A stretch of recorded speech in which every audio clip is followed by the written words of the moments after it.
The scammers online spreading their lies, pumping stocks with dollar signs in their eyes. But we see through the noise, cut through the mold, calling out fraudsters. Truth be told, hey, expose the lies, let the story unfold. Truth be told, yeah, shining the light on the tricks they sold.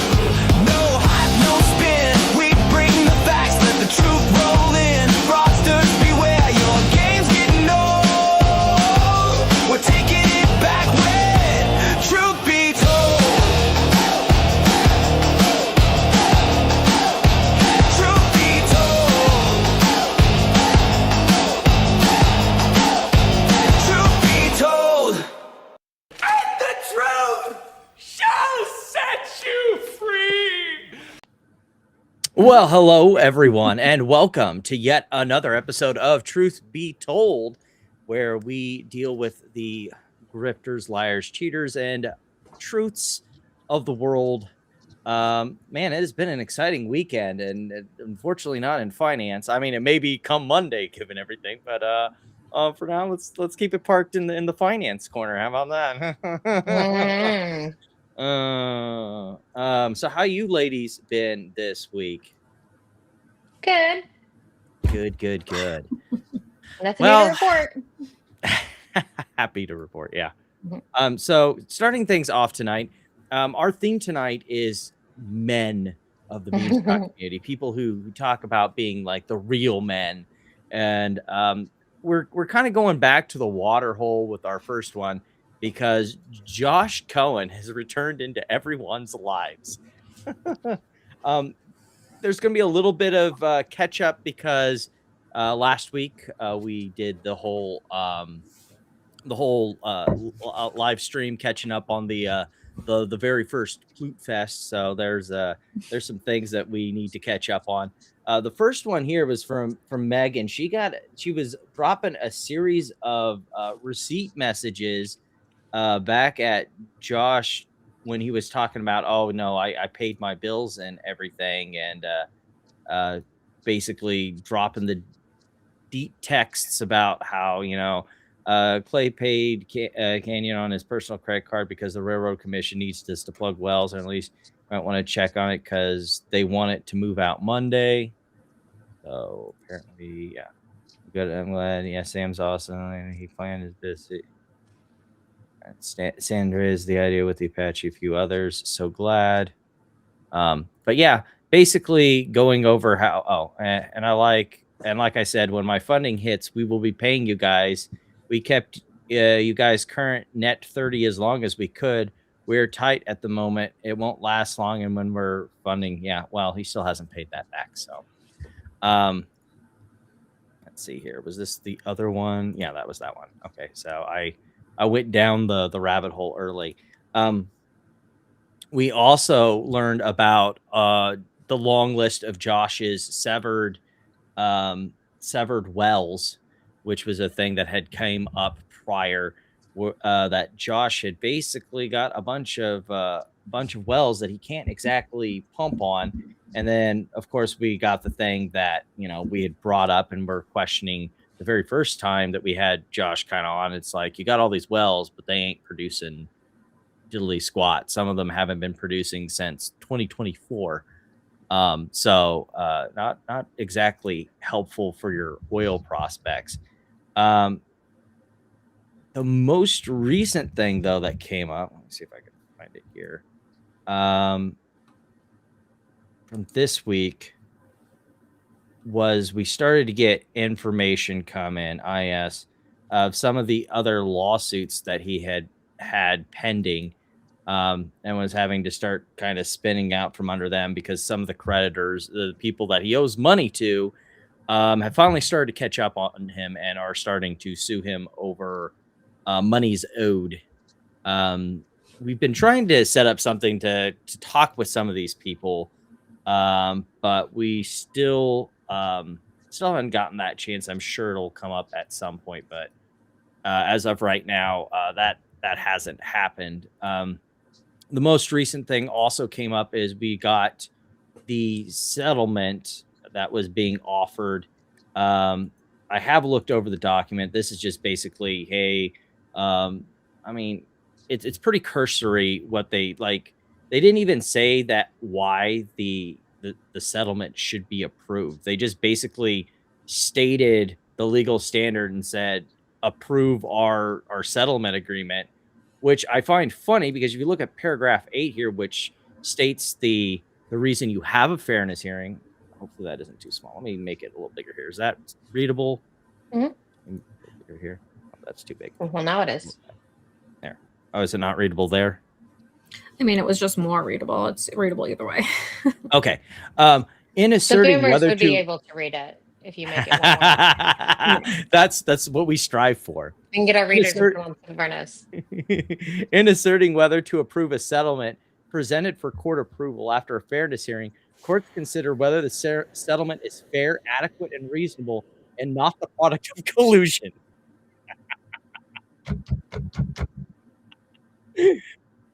Let's be perfectly honest here. This whole setup for this deal was collusion. Like, Josh admitted this. He said it was a friendly lawsuit and that they were working together on this whole thing before they even filed a lawsuit. I mean, who's ever even heard of a friendly lawsuit? That's the dumbest shit I've ever heard. Yeah, that's true. It's you know what? We like you, and therefore we're going to file this lawsuit. This is a friendly lawsuit. We're still friends, right? Like we're friendly. Just one of those bestie lawsuits. Like, remember, hey, that's what all good friends do. You remember the AMC, like when they had their settlement and these long pages of documents where they had to explain in detail the discovery and why they were settling and what was going on and everything. You know how many pages you get to explain this settlement? 4.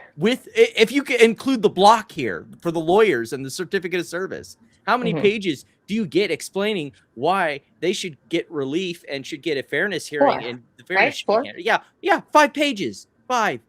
Okay. You don't include the signatures. Well, yeah, so 4. Yeah. But like this was the exact thing that Josh posted with like the whole February 9th thing and everything. So like we've known about this for what, 2 weeks now? This settlement agreement, it's been in stone. I don't know why it took us so long to get it on the docket, but what do you do? What can you do? We do have a date for the settlement hearing for what it's worth. It's March 5th. Might want to, if you're a shareholder, get your objections in while you still can. You're a shareholder because of the type of hearing it's for like the whole for the what type of thing, the section, it's like section 3A10. Yeah, they don't have to notice shareholders. They're not a party to this, so get fucked. But I mean, if you're a shareholder, please, you can't object. I mean, technically you have a stake in this. That's what this whole fairness hearing is supposed to be about. But like it baffles me that they don't have to notice shareholders. They're just going to have the hearing on March 5th, and you better have something in. Well, shouldn't that be like in an 8K? Well, do they even do 8K? You would think, or whatever the OTC markets version of an 8K is, you would think that would be something that you would have to disclose, but he hasn't even disclosed the lawsuit, let alone the fact that there's a fairness hearing. Just little things real companies do. That's actually not very surprising at all. Yeah, at this point, it's not surprising. We also learned from Josh's bestie, Jason Van Dyke, of another litigation. Apparently, there was one of the properties that had been bought by Josh, apparently was placed into receivership on the 25th. Isn't that Kenneth's? Yeah.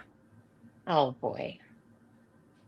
I mean, Kenneth didn't say much. Maybe that's why I liked him a little bit more than I like Josh, but yikes. Well, I mean, not maybe Kenneth's, but like it says here, KRF Production Company defendant, and their assets are the ones that are being put into receivership to pay a debt. So like some of his wells might get repoed. He paid for wells he didn't actually own. I thought one of them did say Kenneth's name on it, though. I'm not sure. I mean, Not this one, but maybe one of them. One of them did. I did see his name because I was like, "Oh, Kenneth, yeah. what are you doing, man? What are you doing, hanging out with this? What are you doing, loser? man? What are you doing, man? Dang it, Kenneth." You didn't bother me so much, but again, that might have been not personal, Sonny. He didn't talk very much. Yeah. Did you? Oh, I don't want to hard left too much. But did you see the update in the Atlas case?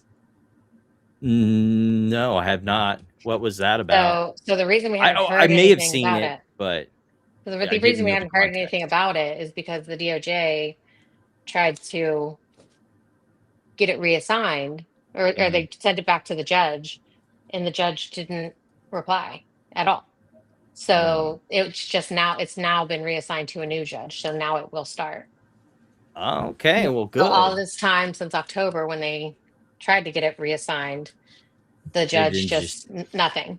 And so they got it reassigned now to a new judge, and I think we're off to the races now. Okay, well, maybe we'll be able to follow that. That'll be interesting. Yeah. Beanstalk grifters going to prison. So we are like, because I'm like, gosh, it's been a really long time. Like, why is this not happening? And now we know why, because the judge that they sent it back to, I guess, was like, no, I don't want to do that. Okay. So then we also started to get what we long expected with a bunch of these orphaned and abandoned wells. The Texas Railroad Commission arrived in the chat and started basically saying, hey, we have deficiency notice on all these wells. So you need to start explaining what's going on here. Yeah, here we go. Accordingly, Vision is hereby notified. Lands in there, so too? Yeah.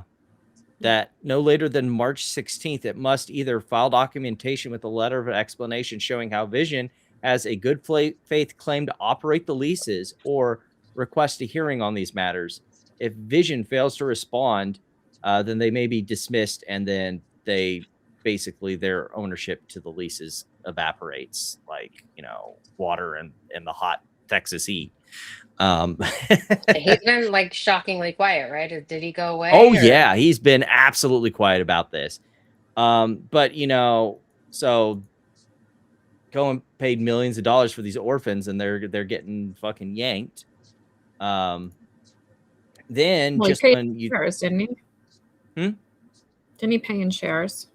Yeah. So he made. What happened to his? I put up the $600,000 out of my own pocket business. No. Well, you didn't see the whole thing about like he's not Honest Abe. No, I did see the. Oh, okay. I'm like, didn't we talk about that? Okay. Yeah. But I mean, he was still claiming that he put up money for something. Right, and then somehow, oh wow, look at that! Now the company owes me $600,000. Yeah, that was the lawsuit. Perfect.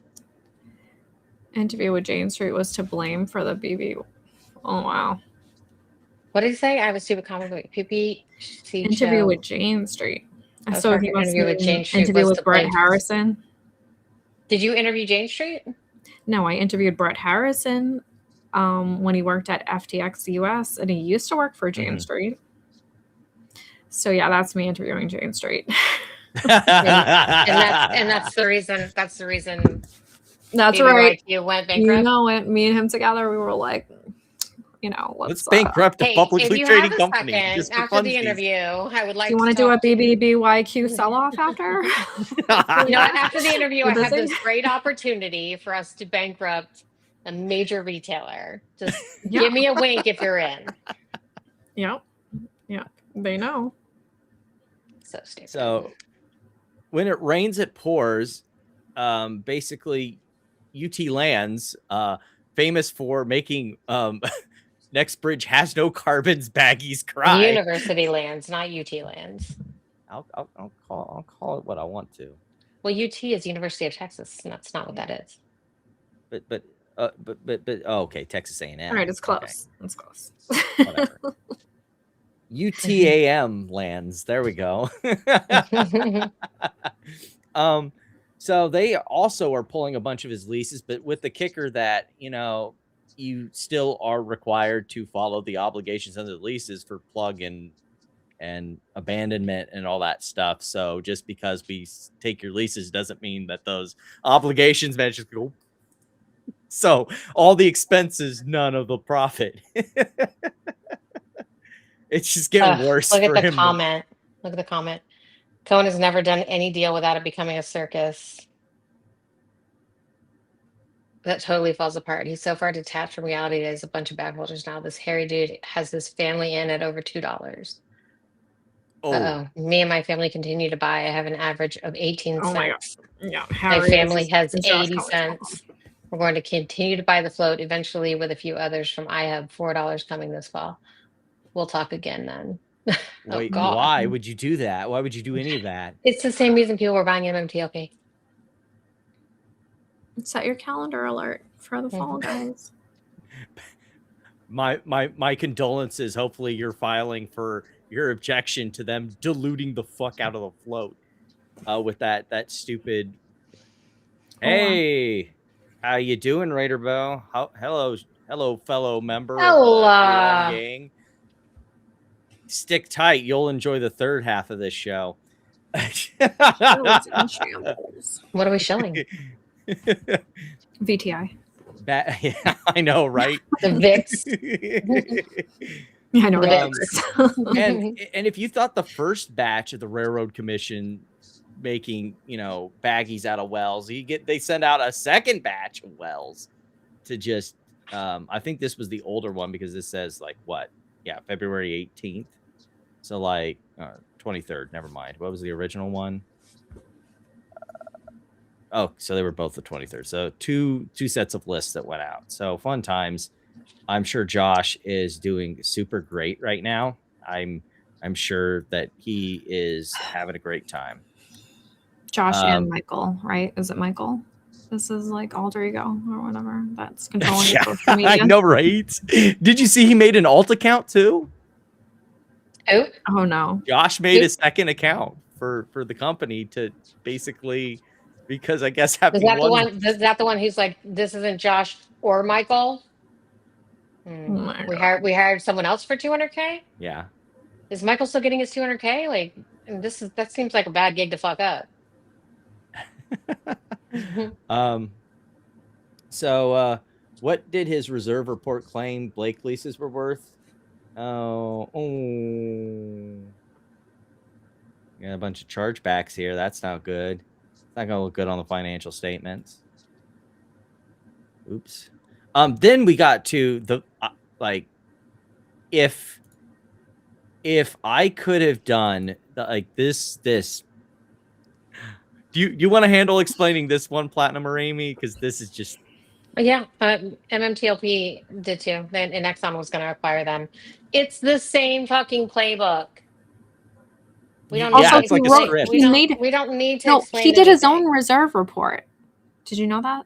He did his own reserve report. Like he didn't even have a Rich Masterson to like scheme for. Like a geologist, or. There you go. There's the reserve report. Yeah, he did it himself. He is his own geologist / CFO / CEO / you know, all of it / social media consultant. But they confused. Okay, so when you see MBBL, he thought that was millions of barrels. No. The M, because oil industry people are just. The M is the Roman numeral M. So, ladies, what does the Roman numeral M stand for? 1,000. There we go. So it's thousands of barrels, not millions of barrels, which also puts off his net reserve assets, which are now off because he did the math wrong. Yeah. I like to think, unlike MMTLP, it was on accident because he sincerely did not know. But I don't know about that. I think you're being generous, but hey, maybe. I mean, yeah, look. I mean, it just feels like the same scam. Just this one's a little bit more intricate, but it seems it's the same fucking scam.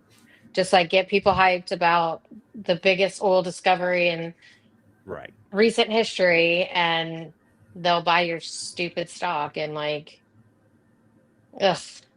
Yep. But it's all good, guys, that all of those wells are being reclaimed by the Railroad Commission and university lands. It's all Gucci, guys, because he's buying more wells. Yeah, wasn't it like, didn't he keep saying that some like huge news was going to drop? Like, is this the huge news that Yeah, the huge he's news getting dropped sued like every today. way from Sunday?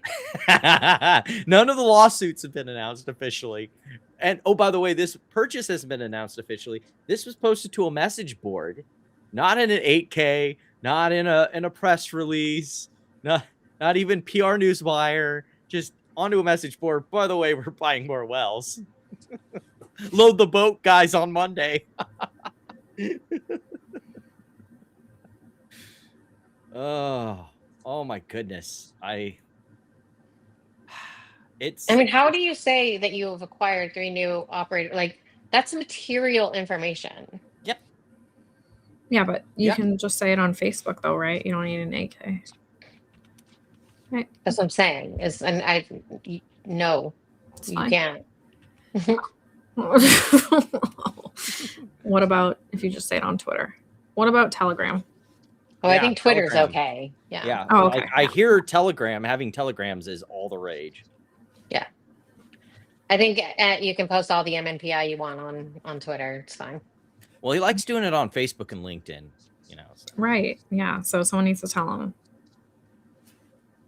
That's securities fraudy. Twitter, securities not so fraudy. much. Just a little bit of securities fraudy. Just Facebook and LinkedIn. I figure, Amy, since we're leading into our next segment, you want to give us your pitch on your post, your elevator pitch. Well, is the rest of it there where he's like talking about? There you go.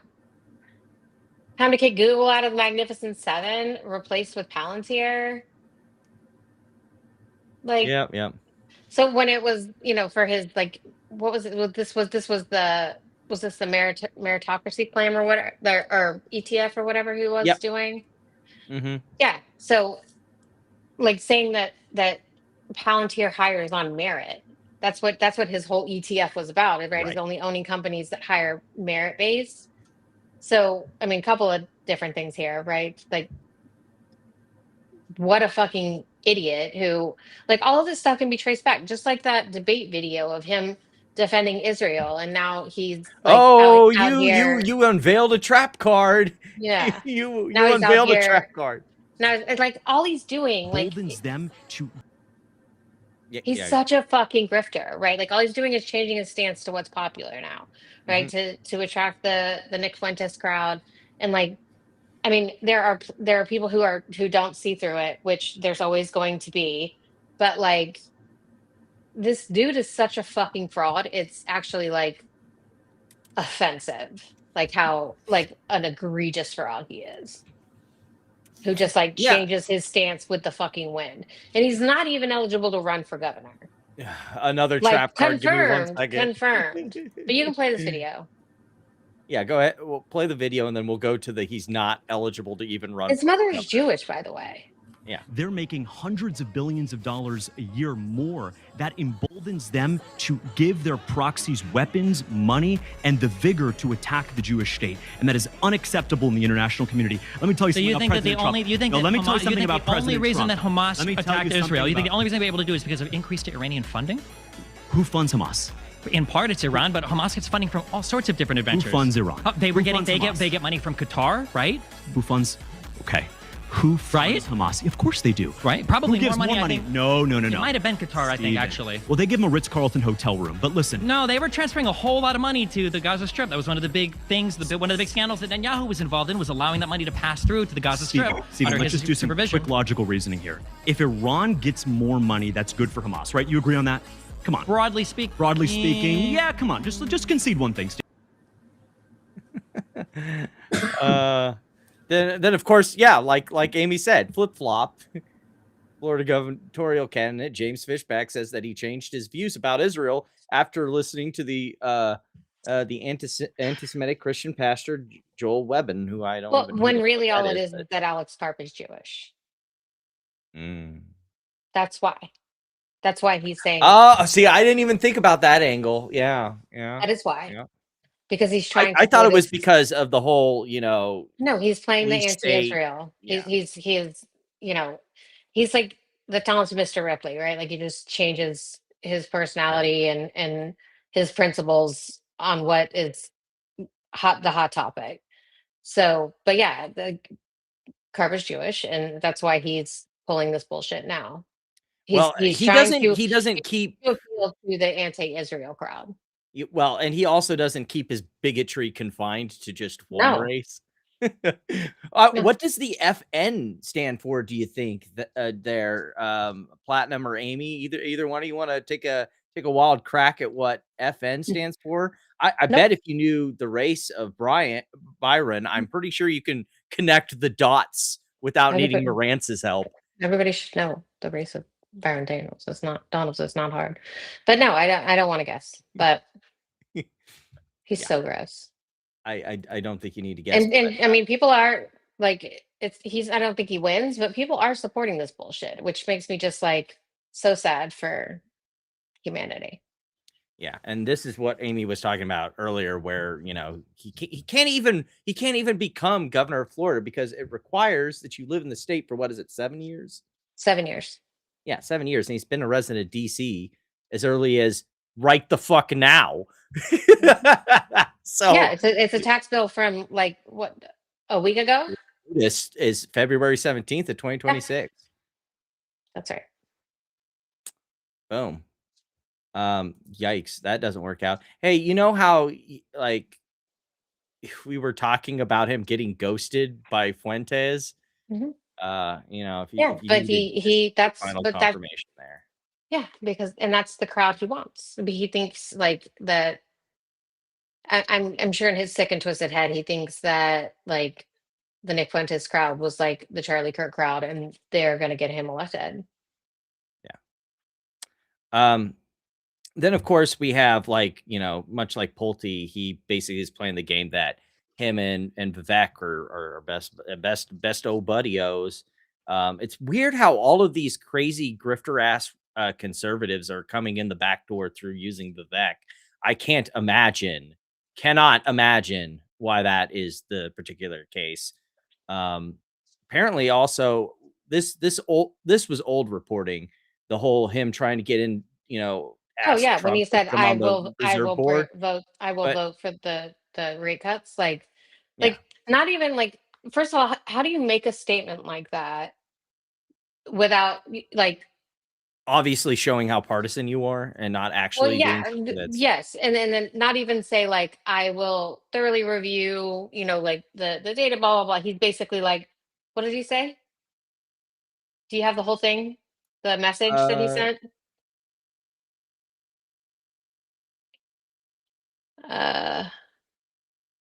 It's on Alex's page, like his actual message that he sends. Mm-hmm. I would defend his agenda. It's right there.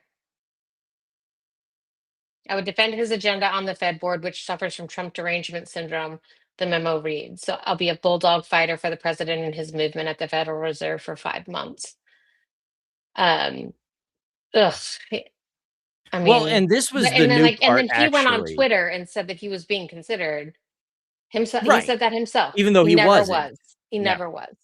And he also, according to James here, who is a former, was formerly at Doge and the DOJ, and said that he tried to nose his way into Doge and try and make it seem like that he was part of Doge, and that was also. And he said, and of course, the DC press happily facilitated his scam. Like none of them like Alex said, like nobody likes him. They all like. Well, how he got in and started, and like even before he started running for governor, how he started to do that is he weaseled his way onto Fox News and CNN, and then used that as a platform to like it's amazing how easy it is to manipulate the mainstream media outlets, get people to talk, right? Like there's so many people, especially in the Republicans, like they won't really talk to media. So like he's out there and he's like, I'll come on your show, I'll talk to you, I'll say all of the things that they won't. And they're like, great, let's do that. Yeah. And he's just a fucking liar. We just got a handful of mainstream stuff before we get to the fun for the night. I gotta eat your vegetables before you get your dessert. Did you happen to see this one? Because occasionally I follow guru leaks for funny stuff like this. So apparently Mike Lindell was using campaign fund money to buy his fucking his own self-published book to pump the sales and wash money from his campaign account into his fucking pocket. Amazing. Wonderful. You were mentioning the lawsuit with Zach Morris and the Atlas crew. Apparently Zach Morris has killed his Zach token community after, I think a couple weeks back he left it and then he just yanked it. So it's gone now. Bye. Because he tried to like re-kick it off, right? And he was like, I'm never selling. And he sold like the next day or 2 days. Right. And also I think a lot of to it fund is his trip to wherever he went. Right. And I also think a lot of it is the lawsuit, like you said, that like the case is back open and it's getting ready to go. So I think he's just pulling the plug on all this stuff that would be basically bad press for him as that's going on. I know it's been a while since we talked about Mr. Beast, but this is one of the things that I think is just Pulte did shell that coin. He shielded a lot of coins for a lot of different influencers. He sure did. So that's one of the big things that the media, I think, completely, absolutely fell down on with Bill Pulte is there was a lot of token stuff that he was doing that they focused on the meme stock stuff, but like they totally missed him with Zach and a bunch of these other tokens that he helped pump. The whole connection between him and Andrew Tate, where they did the whole live stream circle jerking each other. About the only good thing that came out of that was Andrew Tate calling him Plute. So, I'm not a like. I know we haven't talked about Mr. Beast in a while, but I just wanted to briefly do this just to double back on some of that stuff that we talked about back when this was Princess Amount Stupid. Just to like, I know we had featured Rosanna a bit, but this is, I hate when people do this. Or he's opening a bank. Your kids can get a Mr. Beast credit card. Oh boy, can't wait. Sounds like you feel like he shouldn't be given the power and privilege that he has. I think he's an extremely dangerous person.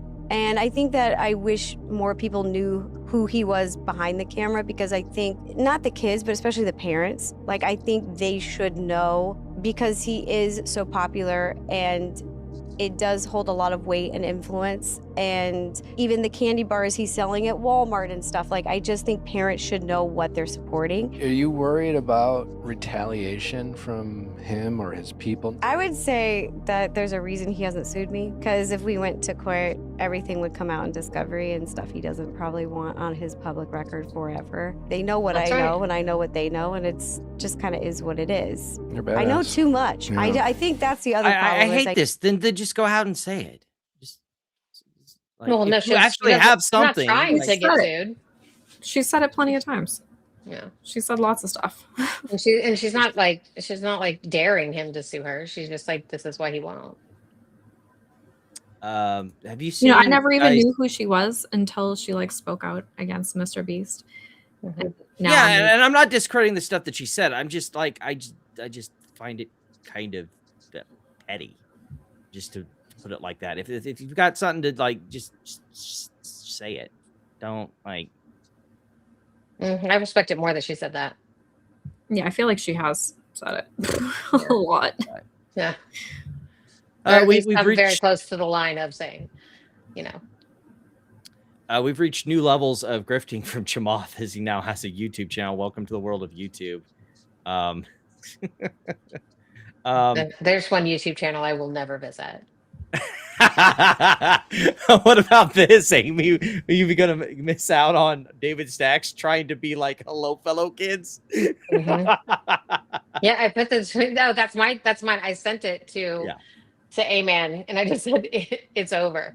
It was long before, like, I saw it when David Sachs very first posted it, and then I don't know who this is, but he's like, it's officially dead, time of death, and he's like, David Sachs is using it, and I was like, yeah. Yeah. Done. Speaking of David Stacks, apparently he's been, let's be honest here, Polymarket has been a game of insider trading. But man, when you have a 90% hit rate on will Trump do something dealing with crypto, and oh yeah, that's right. Funny that. Yeah. I know last week we also talked about the tariffs. Did you hear about this one, Amy? Yes, I did. Like Donald Trump calls in to see. I posted it with like what I think is like the funniest meme. I mean, play it. Like he's not even trying to sound like John he's Barron. absolutely not. It's hilarious. John in Virginia, Republican. John in Virginia. Well, this is John Barron, and this is the worst decision you've ever had in your life, practically. Jack's going to agree with me, right? But this is a terrible decision, and you have Hakeem Jeffries, who just say if they're calling in, and you have Chuck Schumer, who can't cook a cheeseburger. Of course, these people are happy. But true Americans will not be happy. And you have the woman earlier. I assume she's a woman. She's a Democrat, but she said she's disgraced. She's devastated. All right, John. This. We'll go to Chester, who's in. All right, John. Thanks. If that had been me as the anchor, I would have been like, "Okay, thank you, Mr. President, for calling in." Like, do you just think everybody's stupid? Yes. I mean, I would call him right out. Speaking of not publishing and the precedents. He's the best. Like the whole comment section is literally people giving out about Bill Pulte being Donald Trump's fucking stooge, and it's so beautiful. Wait, what did that one say? Go back down. When Donald Trump what? When Donald says he loves stupid people, he's talking about you. Here, have a Snickers. It'll get the taste of Trump's dick out of your mouth. But yeah, apparently they still haven't figured out that lower rates is not always a great thing. And apparently, as per usual, it's always. I mean, they straight up said that we have no interest in bringing housing prices down. I think pretty sure he said it at the State of the Union. He's like, hey, guess what, boomers? We're going to keep your housing value high. Don't worry. And now he's telling everyone else to just save more money so you can buy the boomer's house at an elevated price. Right. What a great plan. I'm going to go grab some water. I'm sure it'll work out 100%. So we finally made it to the meme stock section of the show. I've collected some stuff. I know Amy had a post. I'll get to it when we get to the Bed Bath & Beyond section, because I'm pretty sure that's what that was. It was posted, I want to say, in the chat. Let me check here. Yeah. So we'll save it when we get to the PP Seeds gang. To start us out tonight, in the never-ending saga of making sad fat losers on the internet cry, welcome to my cut up from Marantz's live stream, where he got really mad that apparently I can be real friendly with people, even people in the GameStop community that I disagree on the fundamentals of the company with, because if you have an honest debate with me or discussion, I will have an honest one with you. But as we know, Marantz is incapable of honest discussions. He is a chronically dishonest and disingenuous person. So I'm going to actually turn this down, because if I remember right, he is loud as fuck. Yeah, he's a little yelly. Yeah, because he's a little emotional here, because yet another member of the GameStop community will not, fillet his fucking ego. Hate Marantz, hate his delivery, hate what he says, but you can't deny the facts. The facts were so prevalent and true that whole crew switched out their people. They used to have other people next to PP seeds. And I mean, it had nothing to do with your like the people left because like the stock's dead. Like, had nothing to do with you. It was going to happen one way or another as people. Oh, he's saying he dismantled the PP show? Yeah, pretty much. Hey, they're still doing shows, so you didn't do a very good job. And they gave them new characters, dumber people. I love this. The they gave them new characters. Like there's some like puppeteer. If I had to guess who the puppeteer was in Marantz's mind, it's a group of people and they all start with the letter J. Just to use his Well, I mean, we know words. who the puppeteer was. It was Pulte. To that fruition. Well, then you saw Bill Pulte come into the crowd, come talk to me first. Hey, we got the interview with Bill. Again, he didn't come talk to Marantz first. Like as if that's something exciting. Like, who cares? Right. Yeah. First of all, like you said, he went to PP. No, he didn't go to PP first. He went to the community at large at first. He had a big Oh, AMA, yeah. right? Yeah. He literally came to Supersong first and tried to get an AMA, and we shut him down and said you could do a written AMA. No, thank you. That's what happened there. Right? So, like, again, Marantz trying to like fucking retcon history as he goes along. Bill, I wasn't playing that bullshit. Bill, you can't play on the fence with me. That's bullshit. That is absolute bullshit, because after that interview, he continued to go back and forth and try and court Bill, because what he will forget during the whole length of this discussion was the start of our beef was when he had his big divorce with Bill, when he started shilling AMC and these other groups. And he's like, I can't stand Bill because he's not 100% behind GameStop. And I made the honest observation that, well, if he was 100%, you'd be behind Bill the grifter, who's an obvious fucking grifter because he's jerking you off. But since he's not jerking you off, you don't want him around anymore. He's not useful to you. And he basically did his song and dance and insulted me because he can't argue with it, because it's just the fucking truth. And so, like, when he says that, oh, I just, tossed Bill aside, it's like, yeah, because he wouldn't do what you wanted him to do. Like, it's two egotistical morons in a room together. Of course they're not going to get along. The craziest thing about Marantz and like his bullshit he spews here, like, Marantz wasn't around like when the AMC stuff started, like when I was posting about AMC, or when the spaces and all that stuff. Marantz wasn't around. Marantz came much later. Like, oh yeah, and now he's like, to leech off of the people in the community. I was the one who called out AMC. I was the one that called out Adam Aaron. Like, I was calling Adam Aaron out at least before I was before even Marantz in the tried. picture. Marantz was like, he's such a fucking bullshitter. Like, he's like, I did this and I did that, and this is my connect the dots and private equity and blah blah fucking blah. Like, he was late to the fucking party.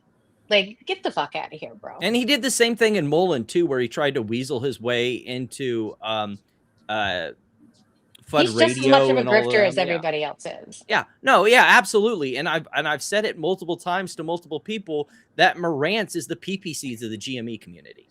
Well, and like he says it, like, why do you like your show with whatever views? Like, why do you even do it? Like, as if like he's like, what's the point or whatever? Like, as if just coming on here and chatting and talking about this stuff isn't enough, right? Like, if you're not doing it to grift people, then why are you doing it? Because we're not grifters. We don't have people giving us super chats. We don't do any of that shit. We literally just come on here and talk to each other about this stuff. Like, and that's what he gets pissed off about, is that he can't say the same fucking thing. You either got to be all in or all out. I'm not going to allow you to hang out with us. Pushed him out. He went over there and did the meet and greets and all that. Like, pushed him out of what? Pushed who out? Who's he talking about? Pushed who out? Pushed Pulte out. Like, Pulte, like as if he is like he wanted to be a part of the GameStop GameStop community. Like, that's like, first he's bragging about how he talked to him first, and now he's bragging about how he pushed him out. Okay.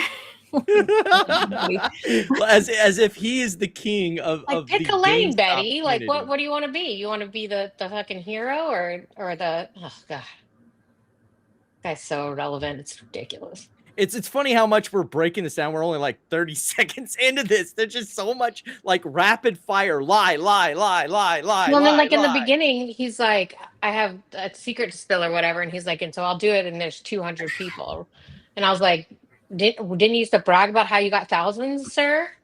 And now you're like, I won't tell it until I get 200 people in here. Yeah, 100%.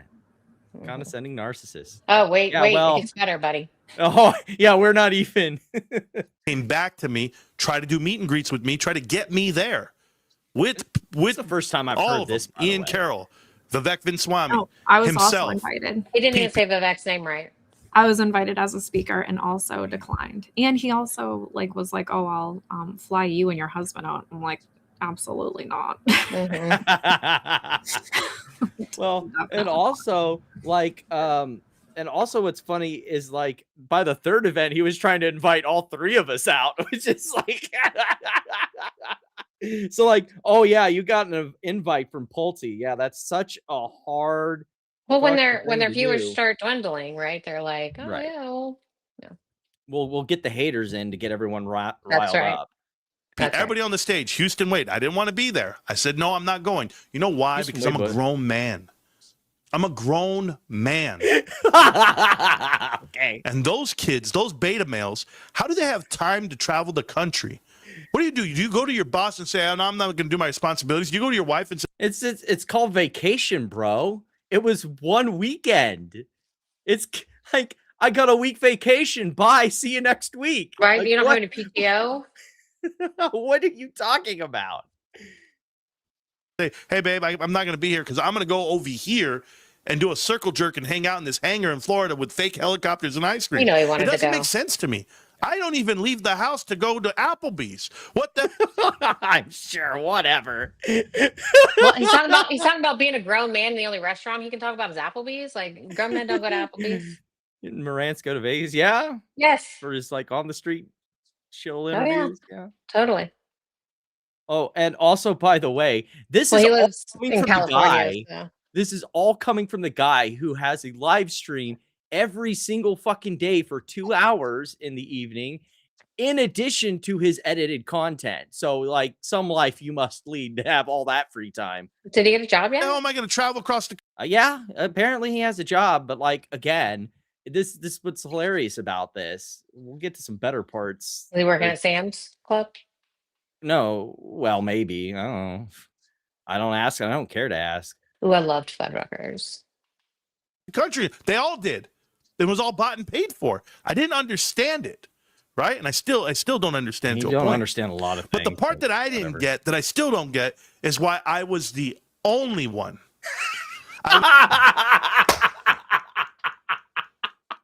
Fucking what? Say that again.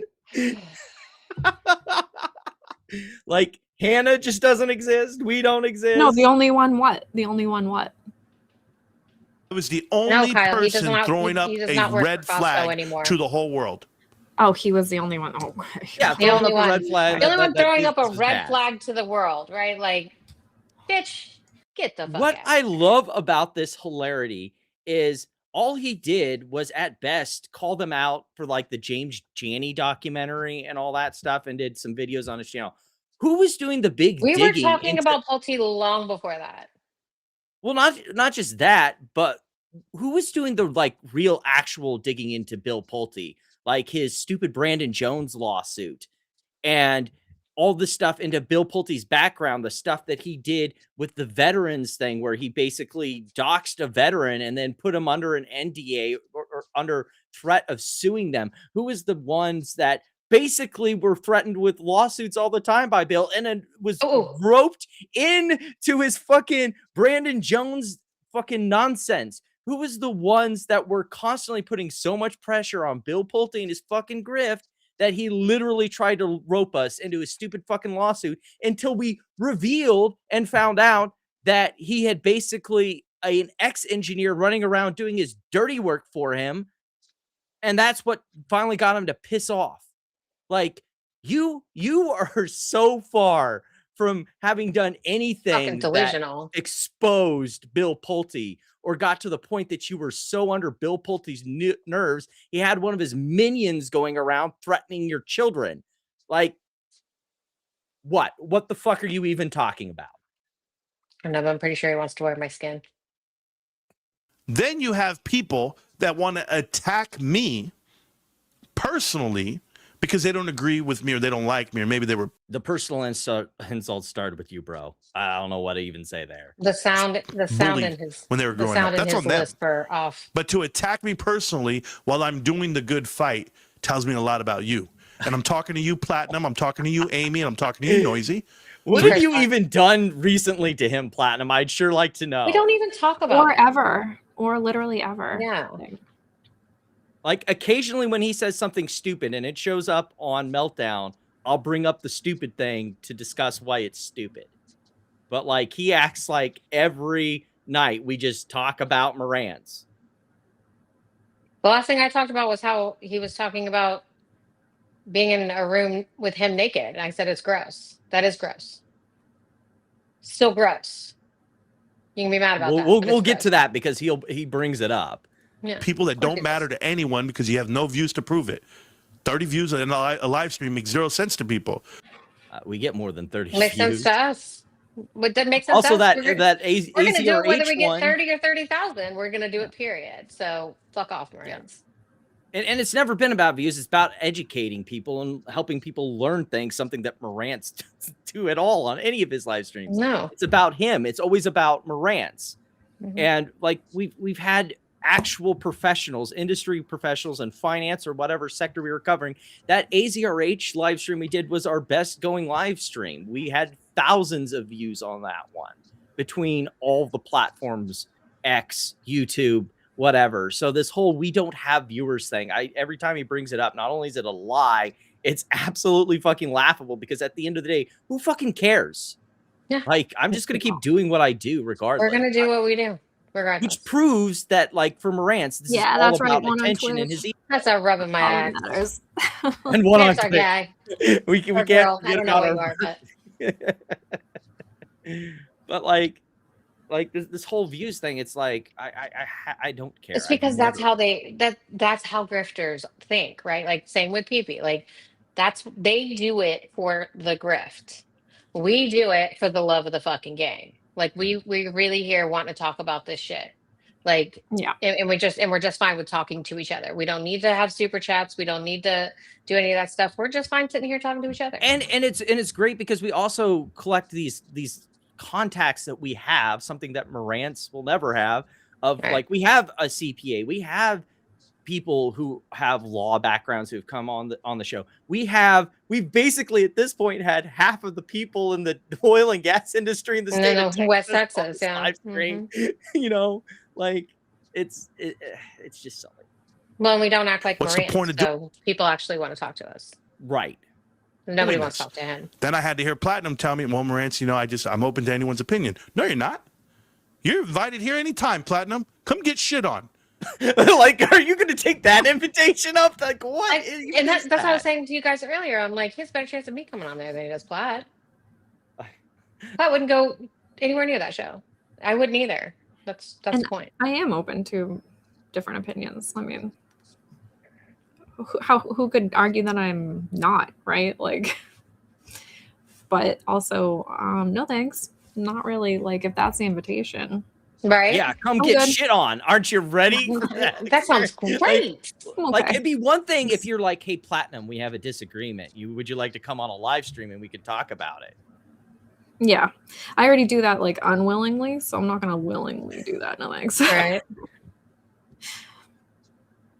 Because you've been a nefarious person in this whole run, this whole thing. Nefarious person. So we're back to the Houston Wade game of, you know, she's Cannon fodder. He absolutely is. He absolutely is. Hate gooning at this moment. Ew. We know that because remember when Manuel caught him with the free giveaway memberships back on the old channel. him and Oh, his that's whole right. channel, Yeah, he got Discord gooning in the comments. Got a free one. If anyone's watching on YouTube and wants to give some free memberships, see if you can. Well, I can't do that anymore until you guys get me to 500. Oh, that's subs. right. That's right. That's not even. So priorities. You want to troll Marantz again? Get me to 500 subs. Tell your friends. The whole time. And I don't vouch for you at all. Then people try to come at me and say I did it for clout and clicks. That's crazy. Clout and clicks? Is it? Do you know what I've been offered? I've been offered the Nothing. world, and I turned it down. Whatever. I don't care if Literally it's nothing. Andrew Tate. Literally nothing. Who's this guy? Okay, Bill? first of all, the Andrew trying to Tate say one Andrew is Tate hilarious offered him something? because he sent a message after the Pulte show to try and get Andrew Tate on because he was so absolutely ass hurt that Pulte was able to get him on and he wasn't. And fucking Andrew Tate, I can't remember if it was that he told him off or he basically ghosted him, like no reply. I think it was they told him off because Marantz then got on and was like, I don't need Andrew Tate. Brr, brr, brr. So this whole idea that Andrew Tate came to him is an abject fucking lie. And all it takes is to go through his fucking live stream records and find it. It's so hilarious that he. Not to mention even you're like tried the to bring least that up. manliest person. Like, why would Andrew Tate talk to you? Like, Pulte, Martin Scarelli, Uh-oh. any interview. Woo! Pulte When offered did him Martin? something? Martin, you What would came Martin on Scully his offer you? fucking space. That was the other way around. Like no one, no Martin. I 100% guarantee you offered you fucking. and guess what? He nothing. talked shit about me. And Martin was like, I like Amy. Martin, he didn't like that. Interview, any interaction, and I deny it all. You know why? Because I got a job.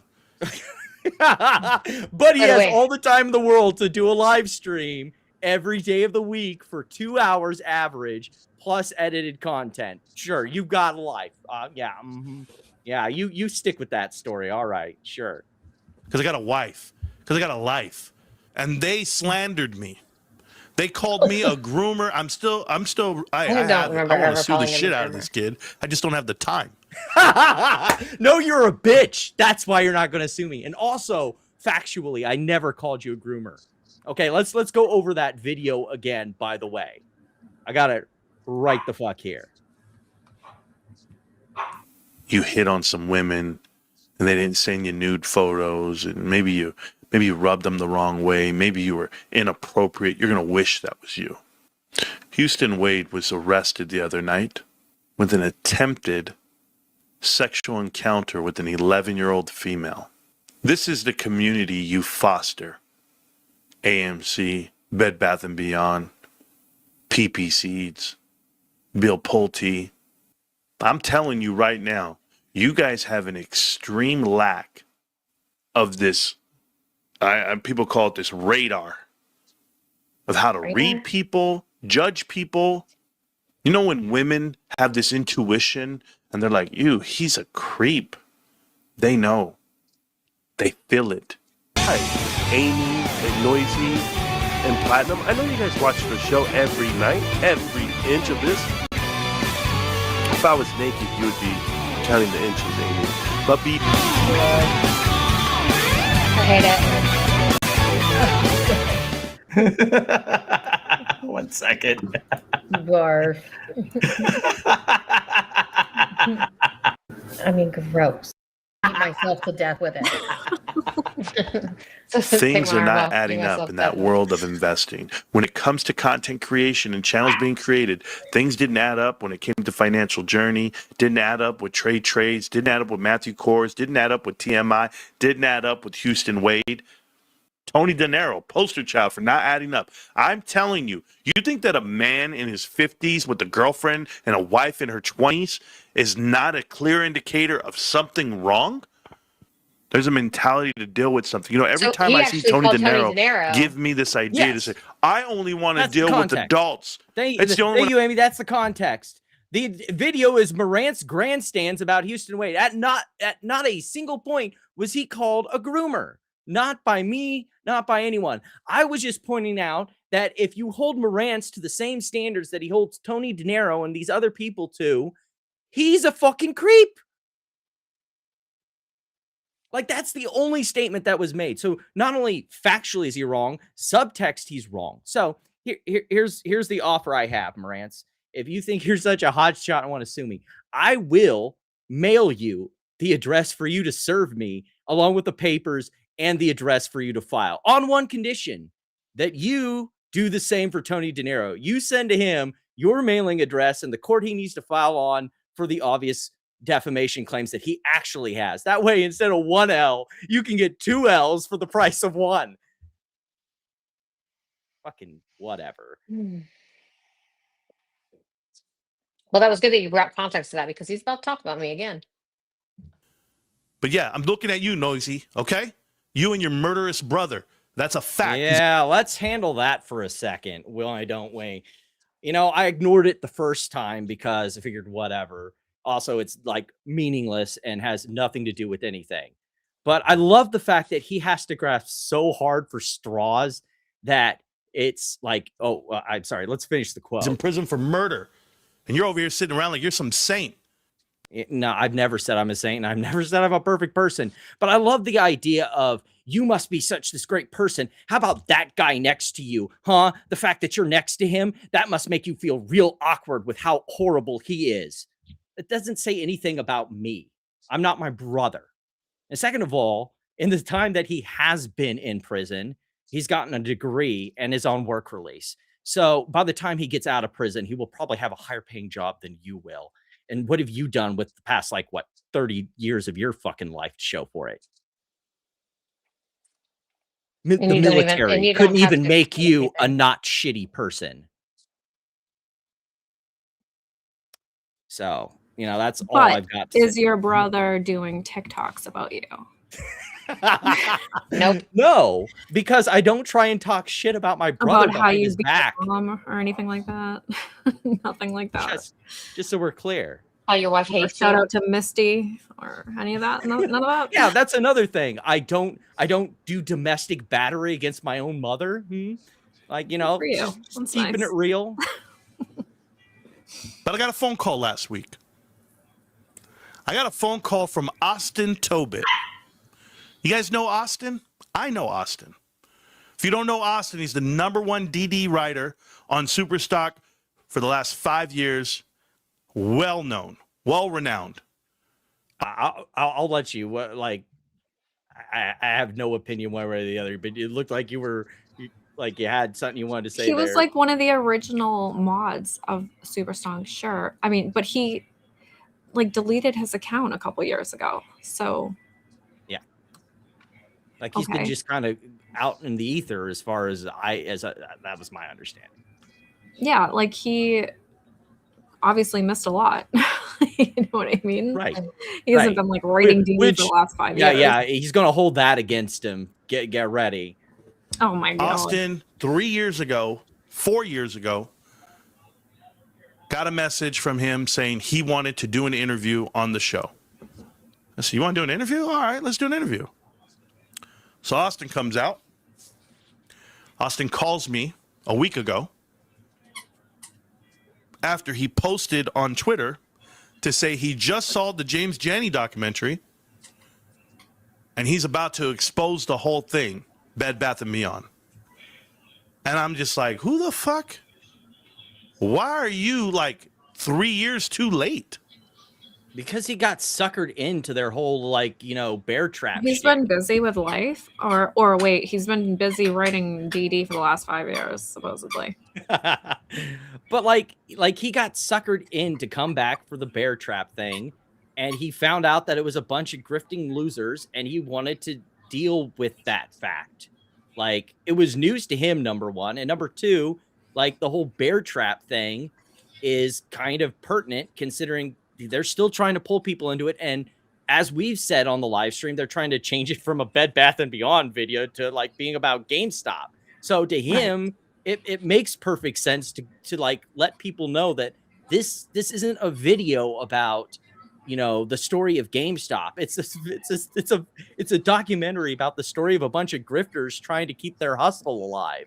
That's never, Tony. The fact that you can't. No, that's not. Miss No, that. he had Running with Bears on his live stream, and then had you know, same with everybody else, like had a bunch of issues with him, got mad at him, blah, blah, blah. And then didn't have Running with Bears on anymore. It's the same thing that happened with Linda Reel. Yeah. Like he'd have him on, and then, you know, there was issues and they separated. And then, you know, he came and hung out with me, and that really pissed me. You guys have been watching Marantz longer than I have, because I didn't even know. And suddenly, like it, like, you know, Linda Reel was part of the Get Along gang, and suddenly he would go for no reason whatsoever, just take pot shots at Linda Reel. And now he doesn't even want to help or do anything because Marantz has fucking chased him off. Yeah, exactly. Like, I remember feeling bad for Running with Bears and being like, oh, I'm sorry, like Marantz like said that to you or what. I don't even remember what it was. I just remember like feeling bad for him because I don't know why Marantz was so mean to him. Like, he was just a dick to him. For like, Running with Bears is probably one of the nicest people I've ever talked to. Like, how could you possibly be mean to him? You know what I mean? And like, he's just there to like talk about numbers and like just be nerdy with the numbers. Like, he's not mean to anyone. Never. So, right, but Marantz is even like when he's had like, even when he like, you know, we're being mean or whatever, he's like, well, I'm not going to be mean, right? Like, and even when like we were talking about AZRH, he was still like giving Cohen the benefit of the doubt when he didn't deserve it whatsoever. Yeah, exactly. And like, he's always like, well, that's a great question. Like, he just loves your questions. He's there to like answer your question. He's just awesome. But yeah, he did have him on and no more.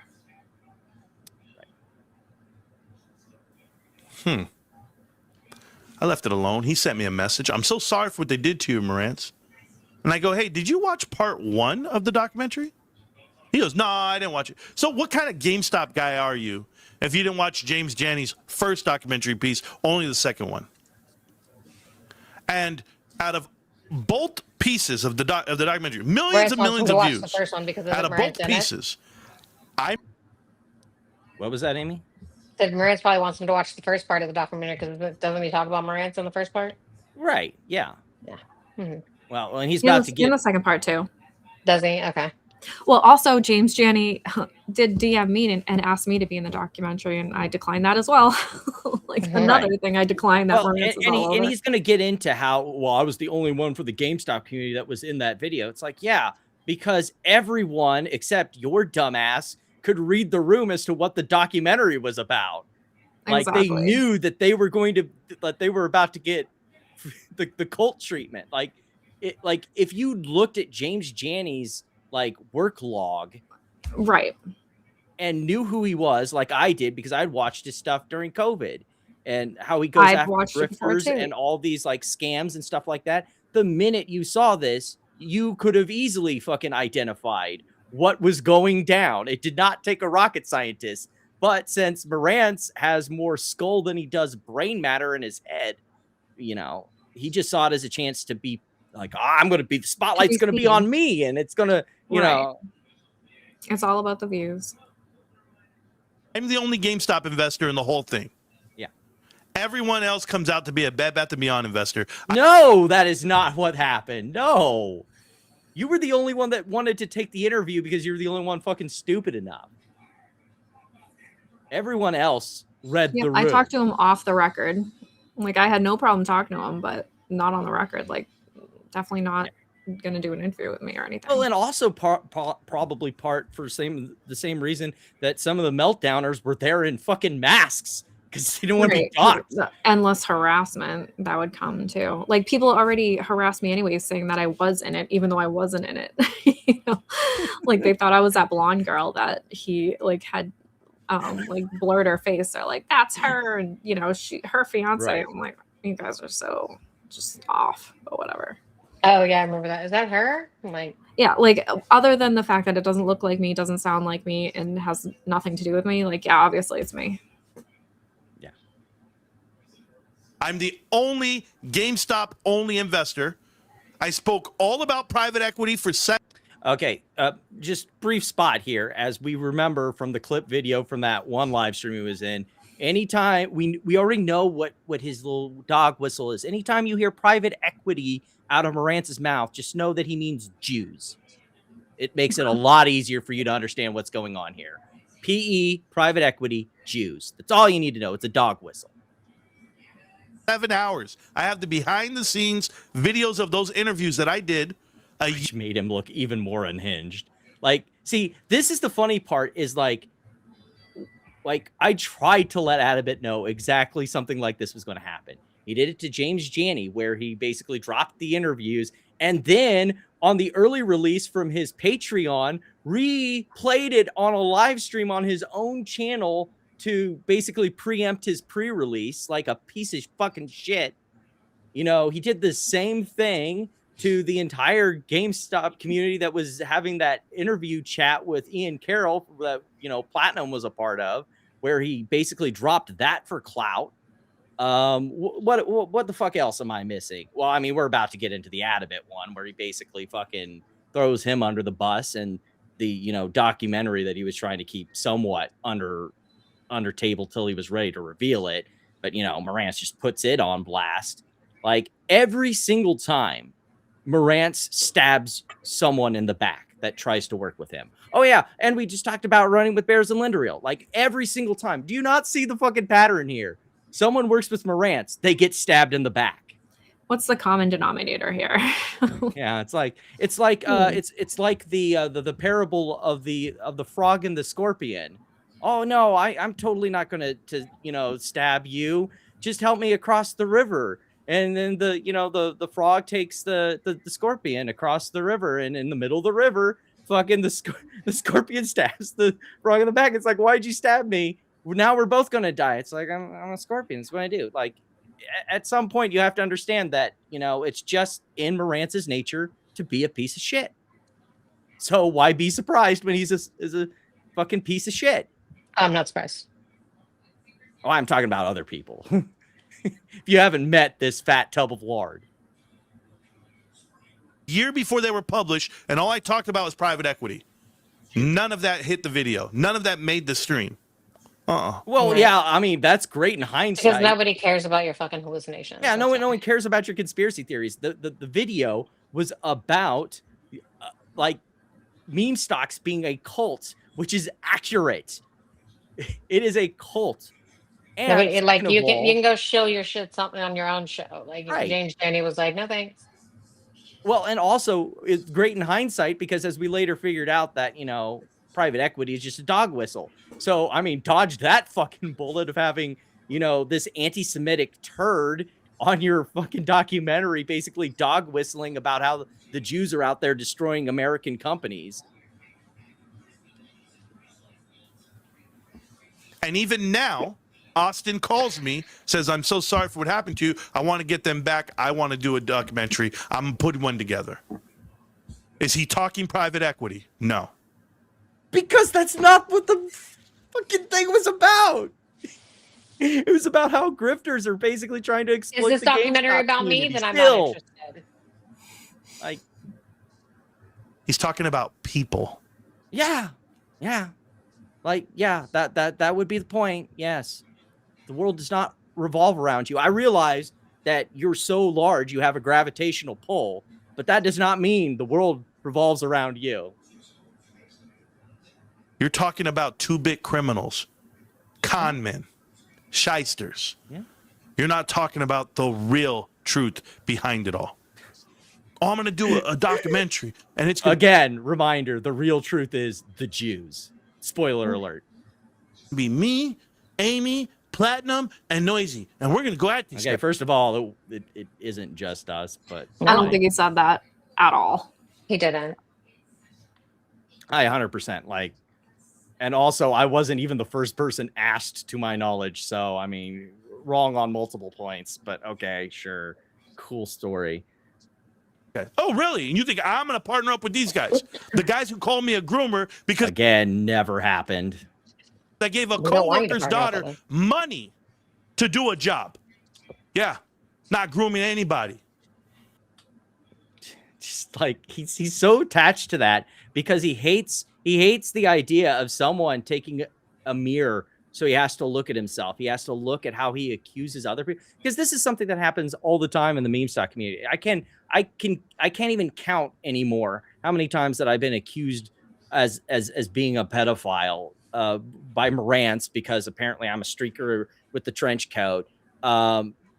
number one cuck John Hartronet, scam investor, Ethan. Like, fucking, should I get out the laundry list of how many times that I've been accused of being a pedophile by all these clowns? Like, and all I did was like, look, if you're going to make that accusation, here's how you look like it under the same light. And he just fucking couldn't handle it. And all he's doing is ratting on himself, because if you see that for what it is, then you know exactly what you're doing, and you understand what you're doing is absolute fucking bullshit. And you don't care because it's someone else. You only care when it's you. And for the people you hang out with, he hit on Amy. How you disgusting. Well, Amy, put your shit away. Real simple. No one asked you to come parade yourself around here. Oh. You don't think I get hit on? No, it's I all the time. You know what I do? I don't. No, thank you. Don't. Block. The block. Oh yeah, I'm sure the block button works so well when the person in question is stalking your family and children and everything like that. I'm sure the block button works really well in real life. Well, I haven't blocked. I've had him blocked for a long time. So Yeah. I mean, thanks for the hot tip, bud. Yeah. But I gotta love this is akin to the girl who gets essayed at the bar. She was asking for it because she wore a short skirt. Yeah, 100%. I mean, I made a short that was basically that same thing, because that's exactly what this is. She was asking for it. It's literally what that comment was. Now, I don't parade myself around anywhere. I sit here and talk. But I like that it pisses you off. And I like that it makes you hate Goon and watch this show. Blech. Button works. That's it. I don't need to go more into it. That's where we're at. That's life. Live it. Yeah. I mean, being sexually assaulted, that's just life. Get used to it, Amy. Yeah. Well, you're not some Boy Scout to me. You're a dude who... Sorry, go ahead. It's fine. Soldier position, who still sticks around looking for some interaction. Do we even know if that for a fact that Adabit had sold his GameStop position?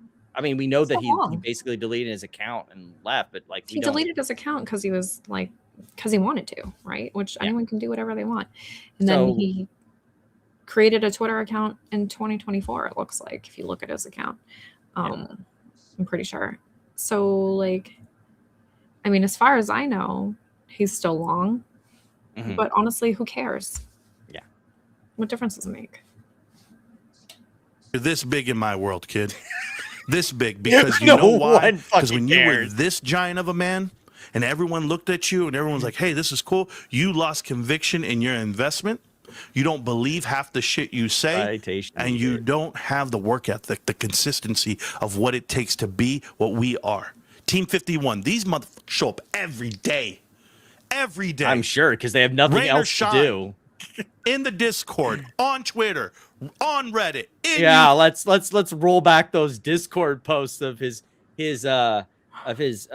followers in their little hate gooning Discord, basically making bigoted sexualized comments to me and Hannah, and basically exploiting the fact that Hannah is transsexual and that we both must have the longest dicks, and I'm sure Hannah's is larger, and like, yeah, we know exactly who you are. We know exactly what your community's like.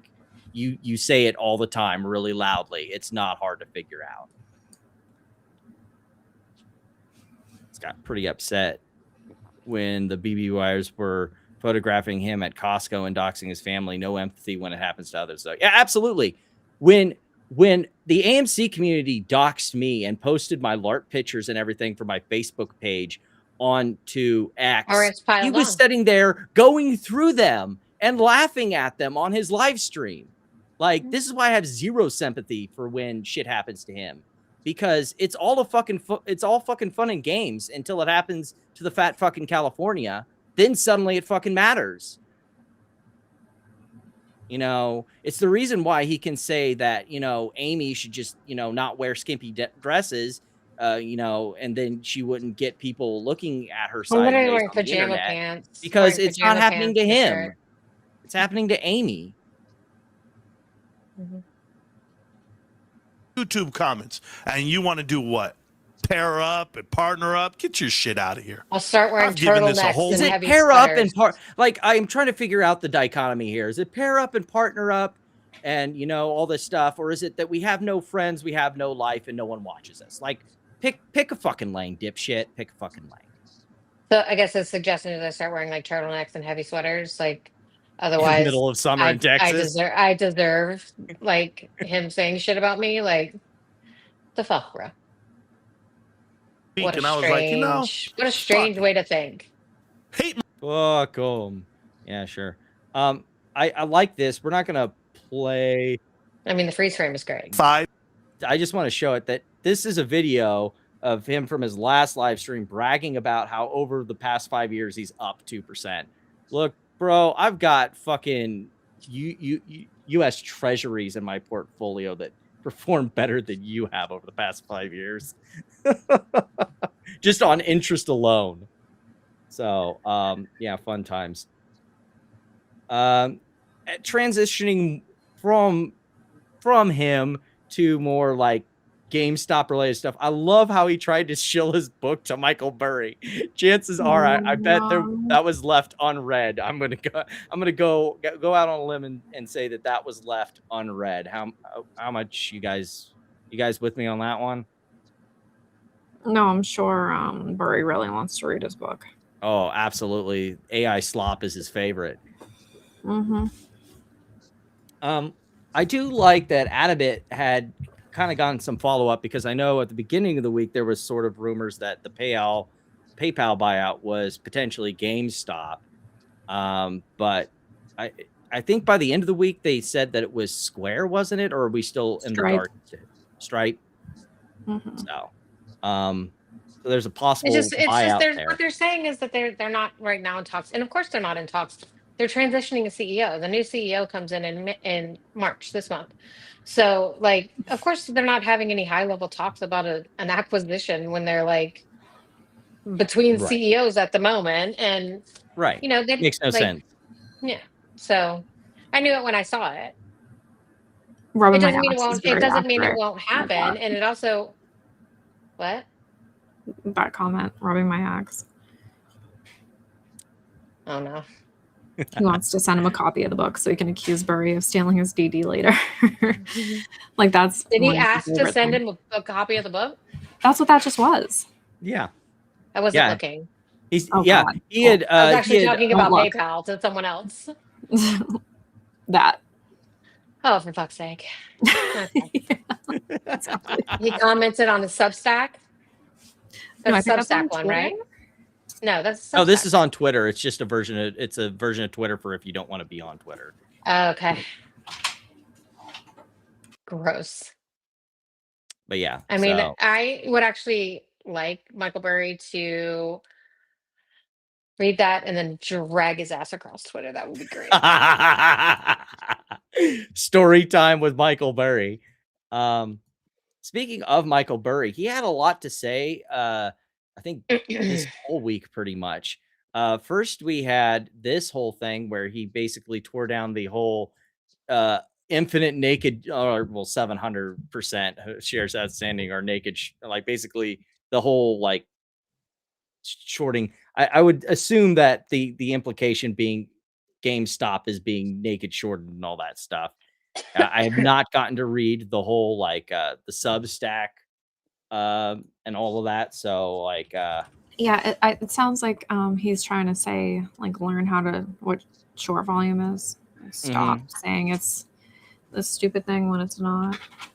like, yeah, Amy, why don't like not just like short volume, like could you give us a brief It primer for includes people who might not- non-operational. So like, okay, it's What is this? not like a directional trade. Short volume is going to tell you like shorting through market makers too, which is not directional. So it's for like That's right. seconds. It doesn't matter. Yeah, because like there's sometimes when like if they're trying to do something, they'll be short it for a nanosecond, but because at that moment is when it happened, it's counted as short volume. It's not the reported short interest that we get every other week. What is or bi-monthly? It's not the same thing. Like that's one is just like the daily volume of the exchanges.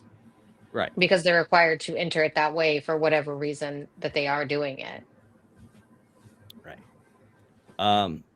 But that's basically what Burry's saying. And like, I do like that for as much shit that I have been gifting him recently about his whole kind of, it feels like he's kind of using his Substack to grift in the community, as it were, that when it's come to like brass tacks on some of this bullshit, he's just been like, no, absolutely not. I'm having none of it. Speaking of absolutely having none of it moments. That's right. If Ryan has $GME buy any version of BBBY, I am out. All right, move on. Nothing to see here. Please disperse. Nothing to see here, please. Yeah, there was a lot of that. A lot of people basically trying to suggest that what Michael Burry was saying doesn't mean that we're screwed or was a dump. He doesn't mean the shell of BB. He doesn't mean DK Butterfly, guys. He's definitely going to acquire DK Butterfly. He said any version.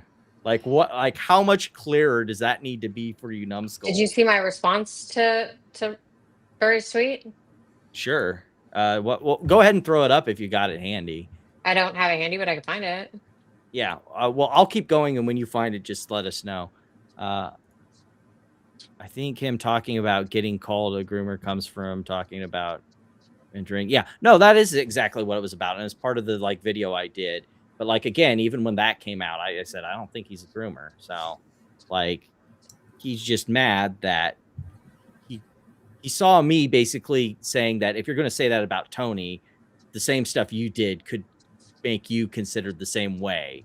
And he didn't like that because he knew that that was exactly the case. That if he's going to make the statement that Tony is a pedo because of this creepy stuff that he can't even confirm is true, then I can just pull receipts that make Marantz look really creepy too. And, you know, make the same disingenuous argument. And that was the point, that his argument in the first instance was disingenuous and fucking stupid. Then of course. When was that tweet? When did he tweet out about BBBY? It was the 24th. February 24th. Okay. Then we got Marcus Lemonis, who never misses a moment to make baggies feel really, really bad. Really stupid. Yeah. The best. I know we'll save it for like when we get to the bed bath stuff. And he also have an announcement this week too that he basically had. I mean, he showed that like signed document or whatever, but I don't think he said what it was, right? Right. Okay, here you go. I just sent it to you. So I said, they aren't talking about the actual BBBY that's trading. They're talking about the bankrupt shell of the former BBBY. Happy to explain further if you'd like. He was probably like, absolutely not. But then, yes, Marcus posted, that'll never happen. Oh, there you go. Yeah. I like how if you scroll down there, like there was like some of the baggies and he's like, you know, you better bring cash. Yeah, there we go. Boom. Hostile takeover and going all offers welcome. Bring cash. Bring cash. Uh-huh. Yeah, there were several. Oh, zing. Pretty sure your wife is also an adult. I kind of want your opinion on this. I did not even read this, so yeah, just give it to Black because I didn't even read that. I did sort of. Maybe y'all summarize it for me.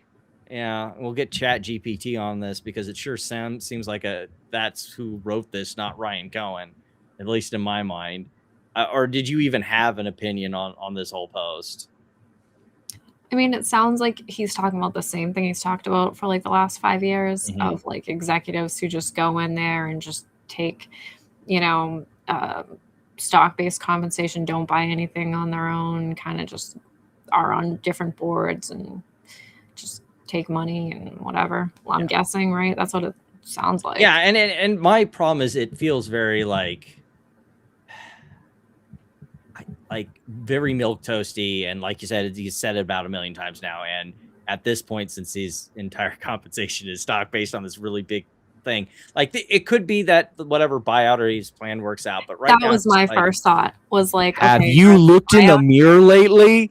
How are these buyout talks going? Like, not good, or I mean, if you're making a post like this, my feeling is not good.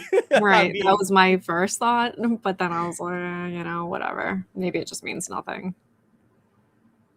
But I think it's a good time to transition to our other Ryan, former Ryan Cohen investments. Oh, should we do like a quick like actual update on the bankruptcy? Yeah, why don't you go ahead and okay, because I can like there was a request to whatchamacallit to extend the date of claims again, right? And so that's when we always an update. So let me see if I have that.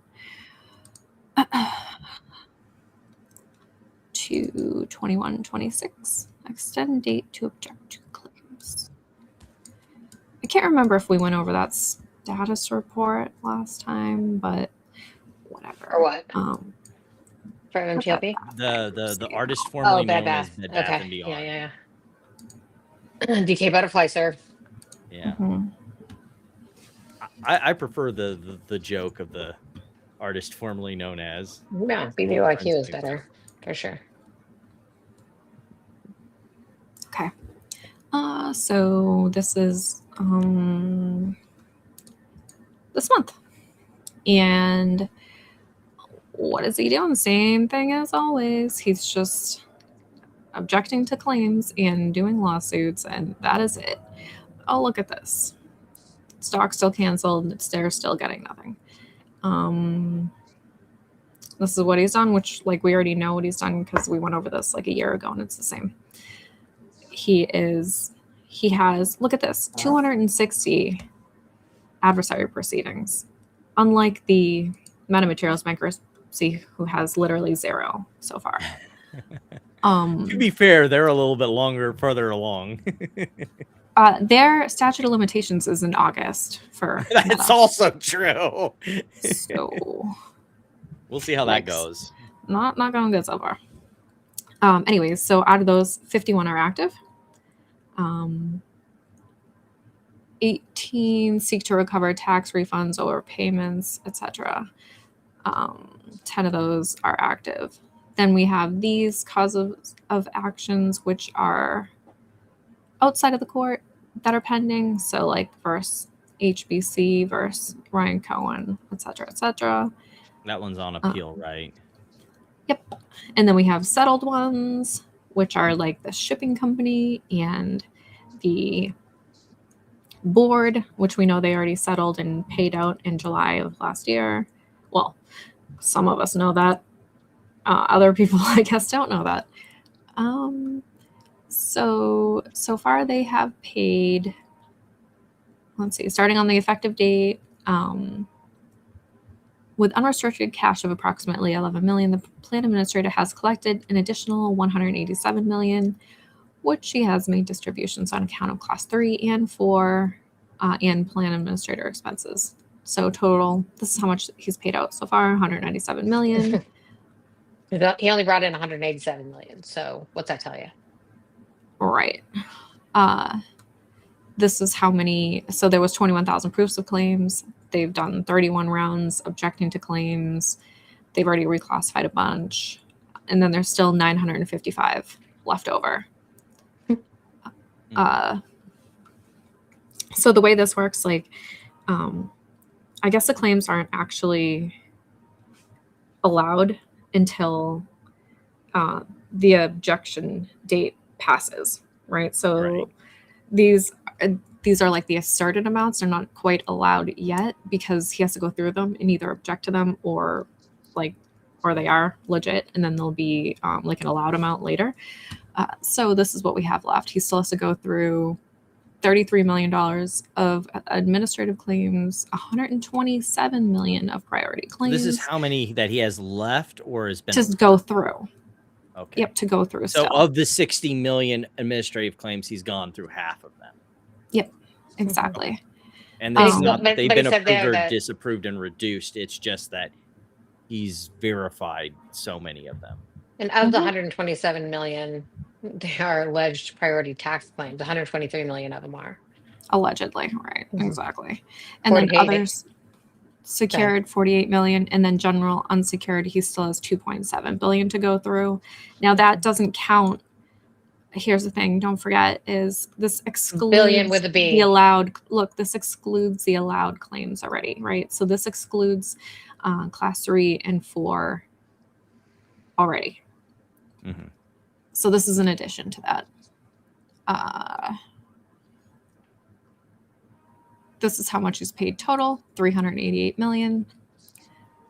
And they got There's $0 claims. and then and the shared proceeds pool, because they need to get to 515 million before, see right here, 515 million plus interest. Interest and fees before they can start to pay anyone other than class 3 and 4. They need to get up to 515, and they're at 388 million so far. So that's where we're at.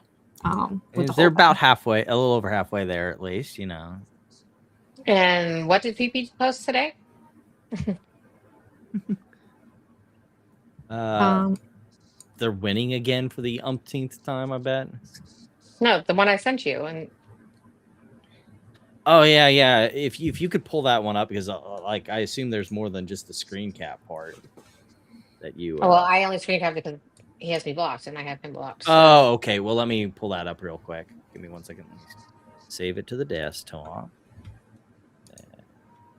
Open it back up. I mean, if you go to the tweet, you can probably see the replies, but I didn't even waste time with that. I'm not really interested. I'm not really all that interested in that jazz. No, he's quote tweeting the monotonous tweet that actually makes zero sense. We found the bear trap. It was hiding in plain sight. Like, I can pull the monotonous tweet if you want to see what he actually says. Yeah, if you okay, the 8K filed that day was like literally saying shares were canceled and with no further force or effect. So hold on. Why is this not working? Why can't I go to the top? Okay.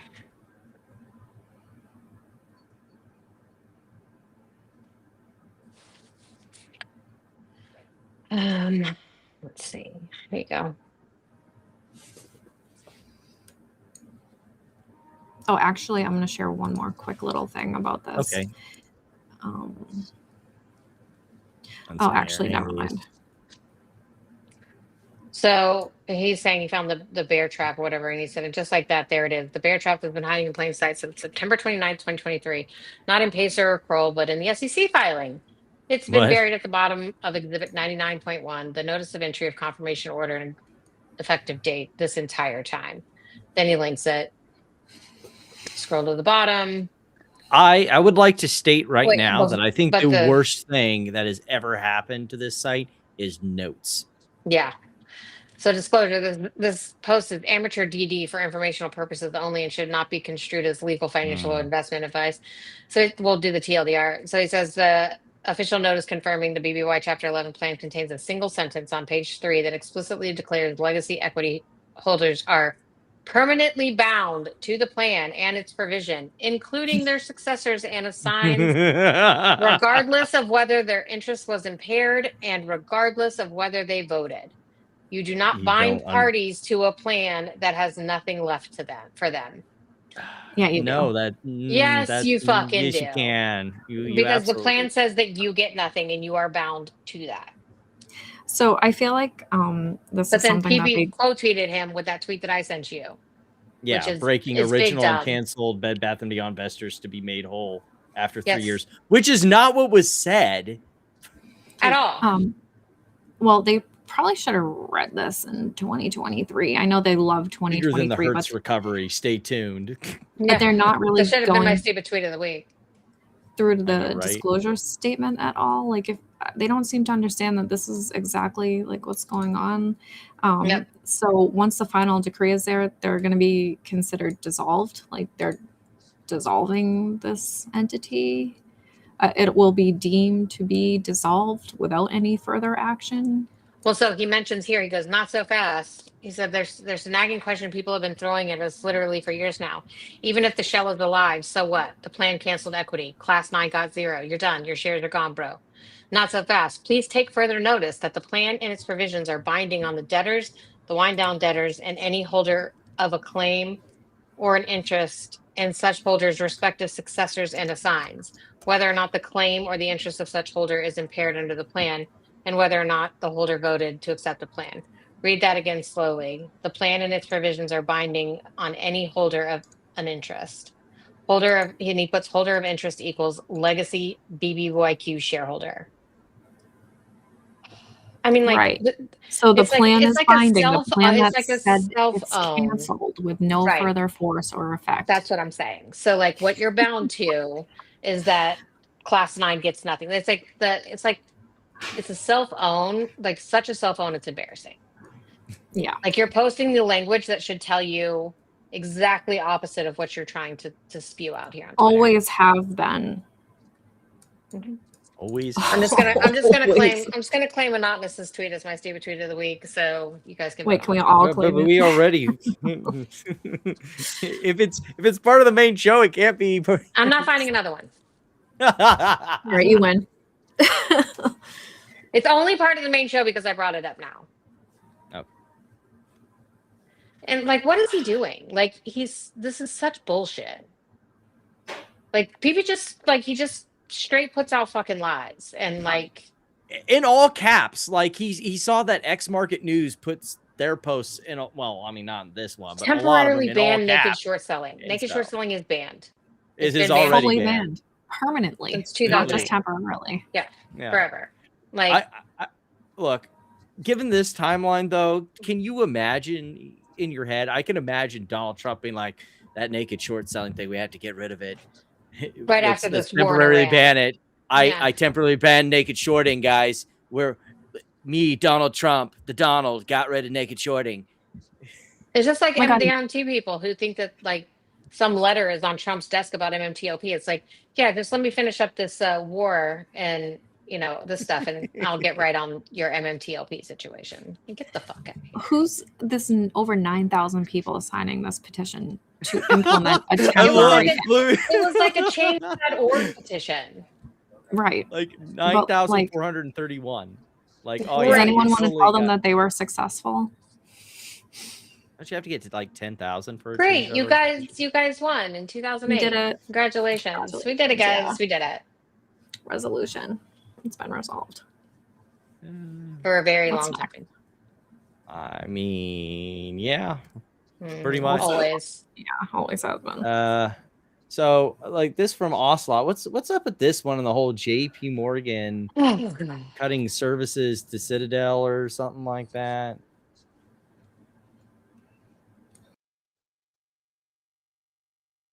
For a major investigation, like I like. Are we just like provided for like some After the firm launched the firm- service for clients that muscled in on the bank's business, according to people familiar with the matter. Yeah, that's what happened. That's Yeah, it. that's There's it. like PP at this point is just making shit up for clicks. That's how desperate he is for attention. Well, and now It's Zero Hedge is posting about it too, posting about like you saying like now that everyone's turned their attention from James Street to Citadel. copy paste, delete the part where I said PPCs and then just put Zero Hedge and you can use the same Yeah. statement. Yeah. So I guess the talk of the town will be Citadel. So Yeah, well, after Jane Street now. You guys see that lawsuit? I mean, it's so far it's just the complaint and the adversary claims of the bankruptcy estate of a literal con, a literal Ponzi scheme known as Terra Luna. But I mean, what looked like, seemed interesting. And apparently everyone was running around, oh my God, Jane Street deleted all their tweets on X. They must be guilty. The whole thing's been been silly. Then of course we got it won't let me zoom in on this, but apparently the new the new season of Kai Smollett dropped, and it's going after Bill Pulte and Donald Trump. No, God, what's the thing? I haven't seen these. Yeah, asking for retail transparency. He is like the only one that, since Pulte has gone off into the administration, like Kais is crazy, unhinged, but like he's like the only one that, since Bill has gone into the administration, has been like, Bill, you made a lot of promises and you didn't keep a single fucking one of them. But now you're in government where you are in the position to have some amount of influence and you ain't doing shit. You really aren't doing shit. So what's the problem, bro? And that basically is like the TLDR on all these tweets. Like, retail investors across America are demanding answers about what happened to Bed Bath and Beyond. Yeah, some of them are a little more Bed Bath and Beyond related, but like, I get it. Then of course we have, remember our, worst grifting father award that we gave out at the end of the year awards after it ended for basically using his children as props for the Faces of MMTLP thing, and had them get on there about how we didn't have any Christmas presents this year because of FINWA. Awful. Well, now they're starting to GoFundMe. Of course. Oh, for the car. Yeah. Maybe I think you already had to GoFundMe for something else. I think you already had to GoFundMe for something else. You know what? No, he's known about LLMs for a long time. His account has been wild since Bill Pulte left the picture. Then of course I think he's back because Bill Pulte didn't take him with him, right? I mean, like, absolutely. He was going to run PHM, right? Didn't he say he was going to be the CEO of PHM at one point? Pretty much, or something on the board. Didn't really pan out, so I think he just got mad. Well, it also didn't help that Trump started, starting wars in the Middle East, and he's from Tunisia originally and probably a Muslim, so like that was a big part of the split up too. But I hadn't seen this. Have you guys seen this clip yet? Because I hadn't seen it until I found it and pulled it. Apparently, Pizzagate Ann was on Alex Jones talking about the MMTLPs. I'm going to speed this up a little bit because it's like a 3-minute clip. So let's fire away. Has there ever been any federal investigations into any of the accusations you just laid out for us? Because that would be the checks and balance that we're supposed to have from our federal government. Brianna, that would be probably too much to ask at this point, considering what we're getting out of the people that were formerly in the government for a short period of time. Instead of getting information, we're getting insults, and we're being pandered to. And so, no, there has been no federal investigations into any of that. And the lie detector showed that was a lie. What happened to the whole John Bertle Balacaris lawsuit? You're stunningly quiet on that one. I wonder why. So yeah, there has been an investigation and litigation into it, and it's currently still ongoing as to the second half of the crime. So like, what are we doing here? What are we doing here? She go on about anything else? In fact, they've done everything they possibly can to cover this up. This goes to the systemic threat of our financial system on a national security level. And when you have wholesale liquidation of companies that are destroyed, companies that actually had technology that had they had science fair projects and cool little things that they couldn't turn into actual revenue and sell as a product. Like Platinum's still very that happens all the time. Platinum was very upset about her see-through microwave. She really wanted it. Maybe one day. I wanted those cool sunglasses. Those looked really neat. Or the microwave that you could see through, was that the one? That's what Plow wanted. Even though you can already see through all microwaves usually, but it was more see-through than the other ones. Contract with NASA, with the Federal Reserve, and other. They didn't have a contract with NASA or Tesla or the Federal Reserve. Or like none of it. Who had a fucking None of contract with the that's federal. true. None of that's true. Someone's been talking. You just make shit up, and it's so. No, it sounds like something. No, George that's said. coming from that's coming from George. Yep. That are of a national security level deliverable. When those companies are liquidated and sold, and the IP is sold for 10 cents on the dollar to our foreign enemies such as China. They weren't. Wait, China bought the Panasonic. Panasonic bought the battery tech. Yeah, I know. Okay, what country is Panasonic from? Anyone take a wild guess here? Japan. Yeah, no shit. Funny Not China. that. Not China. I know it's a little confusing. All those Asian countries, they just kind of blur together for people like her that are, naturally racist. It's like they're just all Asian. It's all China. All China. Then you have to step back and ask yourself, what is the government really doing to conduct business on behalf of the American people? Are they really looking out for our best interest, or are they conducting business on their own best interest? All right, that's enough of that. So I'm not playing this whole, like, is it 6.5 minutes? But apparently Palikaris dropped in. Oh my God, it's good. He keeps I'm dropping. telling you, He won't stop it's dropping in. almost worth it to listen to. The whole thing. Okay, Not even can you give us a TLDR you listen to? No. Just put it on 1.5 or something. Yeah. Okay. 1.5. 1.5. All right, let's do this. Satisfying and exciting. I don't want to jinx it, but I feel pretty good about it. You're referring to the First bankruptcy time I've heard his proceeding, right? voice. I think they would Never be actually open listened to him to talk. suggestions. At the end of the day, Fall asleep. if Makes me so sleepy. if this goes I'm like, our way, the recovery already should tired. be significantly larger than the creditors, bill. Oh. The creditors, I think, is about 5.4 million, and most of it is lawyers' fees. But if you consider that those get paid, and then the estate gets their fees, etc., which is a small percentage, there should be a large sum to be distributed to the rest of us. Right? I mean, how would they figure that out if you sold? Like, say I lost 30,000 and somebody else has lost, that still holds, lost 30,000. Actually, it's a different calculation. Yeah. So what happens is it becomes a percentage of ownership, like a dividend. So if there were 50,000 shareholders, What? Wait. like Time a out. dividend. Time out. Yep. Because Okay, you guys haven't gotten burned on dividends It worked before. the other two Specifically, times. George Let's lying try it about the again. value of a dividend. Let's try it again. Really? You're going to fall for this shit again? $1 for a bankruptcy dividend here. Have you ever heard that before? It being Never. called a dividend. Never. How amazing. Hey, is that? Amy, you said that you had a company that went through bankruptcy. Why don't you explain that process, sort of, what happens? I got when there's warrants. recovery? I got warrants for that company. It was DO, deep sea drilling, and they went through bankruptcy, and it was in the plan from the very beginning that shareholders were going to get warrants upon reemergence, and that's what I got. Like, I mean, and I sold them. That's it.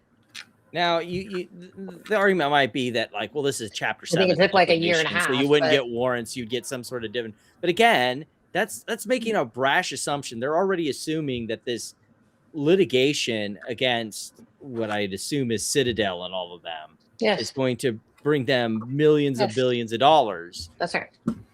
Which they don't know yet.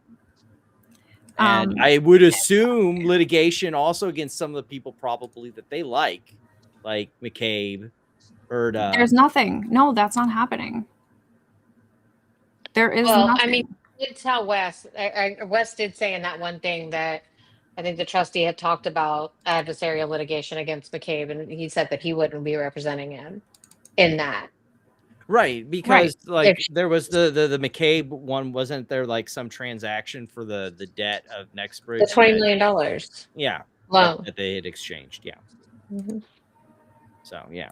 There's a potential adversary claim there. That was coming only due. 1,000. That was coming due the January after the spin out, which is why they pushed it through. Mm-hmm. So go ahead. At least in my opinion. Showed up to get paid, then guess what happens? There's going to be more for less people.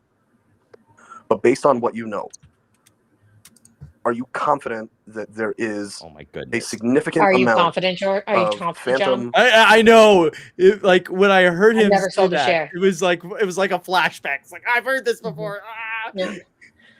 or counterfeit Well, just a shares that were repeat. introduced into this MMAT or MMTLP, are you confident, based on what you know, that counterfeits have been introduced to the float? Yes. You know, we've been working very hard to make sure just that like the fact that you're surprised. Toss him up this fucking meatball softball question. when the analysis is complete, we have And you show one all the case where they've receipts. ever proven counterfeit We have the shares. receipts, but they have to be kind of all the ducks and feathers in a row and crossing the T's and dotting the I's and, you know, all the legalese that comes with it. Some jaw-dropping moments, let's say. Also, hi, Dr. E, Marduk, Arburn, Insane, like everyone on here. It's time, or Grande, Drew. Oh, and It's this nice to is see everyone. who he's I love working seeing with, everyone by on the the way. panel. It's nice to see you too, but we're here for George. Elf, you have any questions for George? Damn! I have a He's question in working Telegram. with- He can he's answer. working with George. Oh yeah. Oh, wait. So she has sent a in as a question in plant to Telegram. ask questions of George. She was dating, I think she was dating 100 miles per hour. She's on the same level of fucking crazy as he is. And she's the one assisting George in all of his DD. Yeah. And on Telegram with him. Yes. Oh, fucking, of course. Like, at what point are some of these people going to get like dragged by the SEC? And They already have. Yeah, they've already sent out subpoenas to a bunch of these people. Oh, really? I must have missed that. Mm-mm. Yes, really. We don't know. So some of the people who other on than X like were shilling this Pecos- shit. Yeah, have Pecos actually Bill already gotten told subpoenas. us. Yeah, Pecos Bill told us that. Well, he didn't get a subpoena. He said he got a letter that requested that he talked to them. And he said that That's he known as a voluntarily went. subpoena ductus tecum. He voluntarily went. I think Drew has. I mean, like a He couple told of us that. these like ex people have. Do I have any questions for George? Yes, George. Do you have any upcoming projects you're excited about? Yeah, the one that you and I are working on. There's obviously a mention that we have been working on this software with a team of people. So I guess I can reveal that Elf is one of the key people in this group helping. Oh boy, the new And this Blue Ledger AI is going to hopefully help ethical issuers protect their shareholders and their companies. So this what happened to MMAT and MMTLP doesn't happen again. I have one question for you, Drew, because of somebody's post. Somebody's alleging that somehow you have access or you have in your hands the Nobo list. I don't know what Nobo they're referring to, but Okay, like I feel like there needs to be some like lore history here on this one, because there's been a couple of these like whole grifters have the Nobo list of people's like private data about who owns what shares and how much, and they've been given That's out right. to people they shouldn't have been. Right, and the CEO, it was Berta, right, who claimed to have it. Well, Berta came out and said that he knows that Drew has 9,000 shares based on the Nobo list. Like he wrote that on Twitter. It's still on there. But I don't remember the reason why people think Drew has it. I don't know. for the record, have I ever Drew given told you that Jimmy guy, that's what, like how he was going to blackmail him or something. I don't know. It was something like that. And they were like, "Oh, so Drew has the Nobo list?" Yeah. any list of any kind ever? No. And if not, has John given you any list of any kind ever? There you go. What is the post that So you're yeah, referring so to? Can I see basically it? Jimmy Some guy, accused him of who's the blackmail, handle? trying to blackmail him. I don't know who he is. His and name is said that Ken he has Down the the Nobo Road. list. Ken Down the Road. Yeah, notice how he I'll didn't be great. answer it though. Yeah. He did what? Who he didn't even answer it. He goes, No, he "Who's didn't. asking that?" Yeah, where are you seeing this? Is what he said. Yeah, and Can Down the Road is the one. Anyways, there was a question that was asked, but I thought it was so ridiculous. At least I think it's a ridiculous question. Also, I also think it's a ridiculous question. There have been do you have a Nobo list of MMTLP or Torchlight or MMAT in your hands? No. Okay, there we go. There we go. Sorry, my voice is closing up, and I have to go and get some my night cocktail for my sore throat. Did Busy just say that Epstein is on the Nobo list? Does he have one too? I don't know. Why would he be? Because that was so long ago. Oh Busy my losing goodness. his mind after that too. Yeah, it was. Oh my. But if you don't mind, I will sign off. George, thank you for coming. I appreciate you guys, and we'll catch up again tomorrow at some Good point. news tomorrow night. I'm going to smoke a cigar. Wonderful. Yes. Thank you for coming. Okay, Whoa, what kind of cigar I did you think get, we got the George? Yeah, Polycarp. you can't keep George off Spaces. You've never heard him talk on Spaces. He's on them all the time. Well, I like, look, you have to understand that I just don't do Spaces anymore because I find them to be boring and a waste of fucking time and energy. Well, they are that. But and also I think they're just an exercise of, are you part of the cult or not? Because like they're like going to like fucking Sunday school service. You got to get up in the morning, go to church. I got to get up and go to the space call with all of my grifter cult friends. Oh yeah, you should play the so there is a Jimmy. God, will you send it to me? And then I'll send it to Noisy to play. Yeah, because it is an interesting little grab there.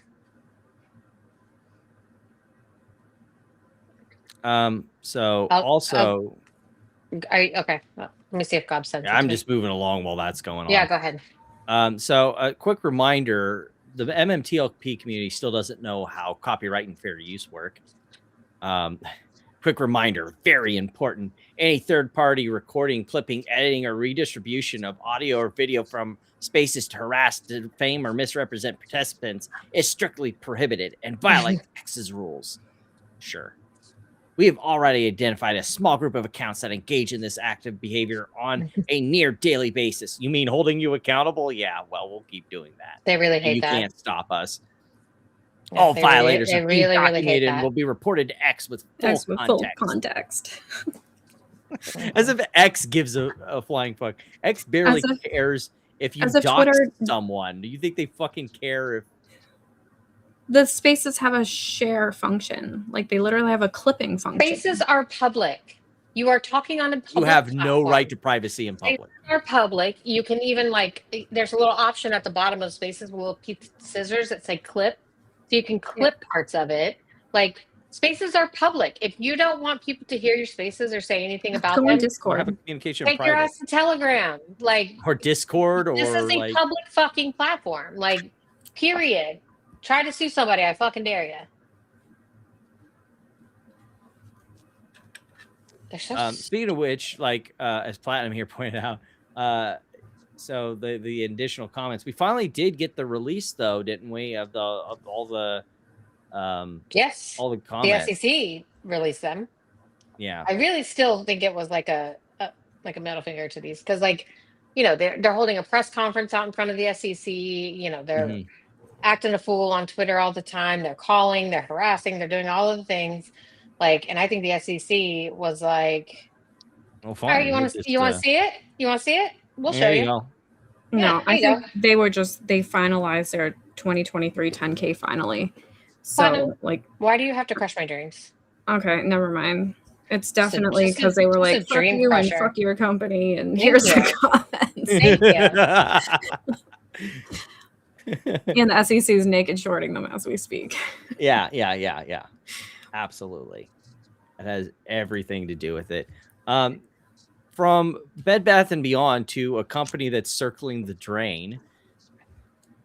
So after getting their credit all, reorganized and everything, we learned that they need more reorganizing. Like the Titanic wasn't organized enough. We've got to reorganize the deck shares on the Titanic again. Because they don't make any money. The only this is a business of selling shares. That's it. They don't. Yeah, that's the only way that's the only reason they're still in business. They have not over the last 5 years made even a dime that keeps the lights on. The only way they have kept the lights on is by selling shares. That is their business model now, in refinancing their debt. This one's pretty funny on that one. It's like, you said bankruptcy. Yeah. Well, they put that going concern notice back in this recent 10K. You said dilution death spiral. That's what's been going on all the time. For 5 years. He said the theaters were done. No, we just said that your shitty theater company was done. Well, not done yet, but your investment in it is sure. Yeah, when I was on I went to see a movie when I was on vacation. I didn't see it at an AMC. Also, Tony, speaking of death spiral financing, Bentwater sold out its entire AMC position They got the shares from their convertibles and they said, doses, bye. Had a great time. Got our money. We're gone. Yeah, it's just like the HBC deal with BBBY. Same thing. I think it's a little different than that, but I mean, it is a little different than not that. as You're rapid basically fire. selling. it's more like out- Beyond. Yeah, you're selling. Well, I think it does turn out to be like Beyond, right? Like I think they eventually have to do a very similar deal to what Beyond did, just because I think it's going to be their only way out, besides bankruptcy. And this was in their 10K. They put back in the going concern notice saying that they will need to do an in or out of court restructuring if theaters don't improve. Which means bankruptcy for anyone watching who doesn't understand what that means. And to be fair, I've been saying this entire time that they've been doing a continual out of court restructuring. It's bankruptcy and everything but name only. They are diluting equity interests. They're turning the ownership over to the creditors as they give them these convertible debt, issuances. They take these private off-shelf private offerings private placement offerings that they're giving, because they know that baggies can't, absorb ATM prices. So they just give a flat rate to these, these companies who have the liquidity.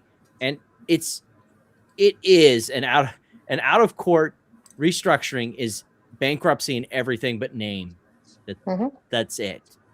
So, yeah, it's just not good over there at AMC. And it will keep happening until morale improves. The beatings will continue until my balance sheet improves. That's all right. The new big baggy thing going around from the Project Popcorn crew is the I can't remember if we had I know we had talked about it earlier, but it finally got posted. The whole lawsuit that's being brought in federal court now. Basically, it's the Simmons lawsuit. I mean, I've discussed it before that this lawsuit is basically fucking DOA. Like, these claims were already brought in the Delaware Court of Chancery. Chancellor Zern rejected them because they would have undone the settlement, and it was going nowhere. So basically, under the legal precedent of res judicata, it's all, this issue has already been litigated. You don't get to relitigate it again in federal court. You don't get to play this. Mommy said no, so I'm going to go ask daddy. It doesn't work like that. So, but it props up the whole, Adam Aaron is, Satan incarnate, and they said that Adam Aaron was bad, so that must make these people good, even though, like, when you get down to brass tacks, if Simmons got what he wanted, it would undo the settlement, and it would basically be back to you just get fucked even harder. And the people who were smart enough to buy Ape or do the arbitrage trade would have made more money. And, if that's what you want to aim for, I mean, that's the trade I was in. So, just fucking knock yourselves out. But just going to tell you right now, it's not the prize that you think it is. But when all else comes down, and if AMC does go to bankruptcy, we just know that we'll see if how gangster fucking Phil for real is. What does that mean? If we lose, we go outside and to their faces? What does that mean? Yeah, like he thinks he's trying to act all thug. Like, we'll get up in their face and we'll meet them out on the streets. It's like, yeah, sure. Who's them? They, they that, the hedgies, the disembodied they usually being easily substituted for Jew. So, like I can't. It's really sad how all these baggies have the same sort of like fake tough guy bravado, and I don't know. So, as I previously previewed earlier, the whole Jane Street thing is blown up, and that's the new baggy du jour thing now, is that, Jane Street is going to be is the source of all their pain. Jane Street has been naked shorting with Ken Griffin Citadel and market manipulation, and I seriously doubt that any of them had looked in the complaint. Zero has been tweeting out like the 10 a.m. Jane Street drop or like. Well, that's that was the thing that I retweeted on this for like a year, 2 years, like forever. Yeah, well, that's the thing is like I said that the Jane Street thing that they're talking about how like the like was the new GNS lawsuit drop. Like no, it was no. I mean, like you can go back if you go back and pull up Jane Street on Zero Hedge's timeline, like every morning, like at 10 o'clock, he tweets it. Really, for so years. he's basically got it loaded for. Yeah, I'm sure it's just like a program tweet at this point.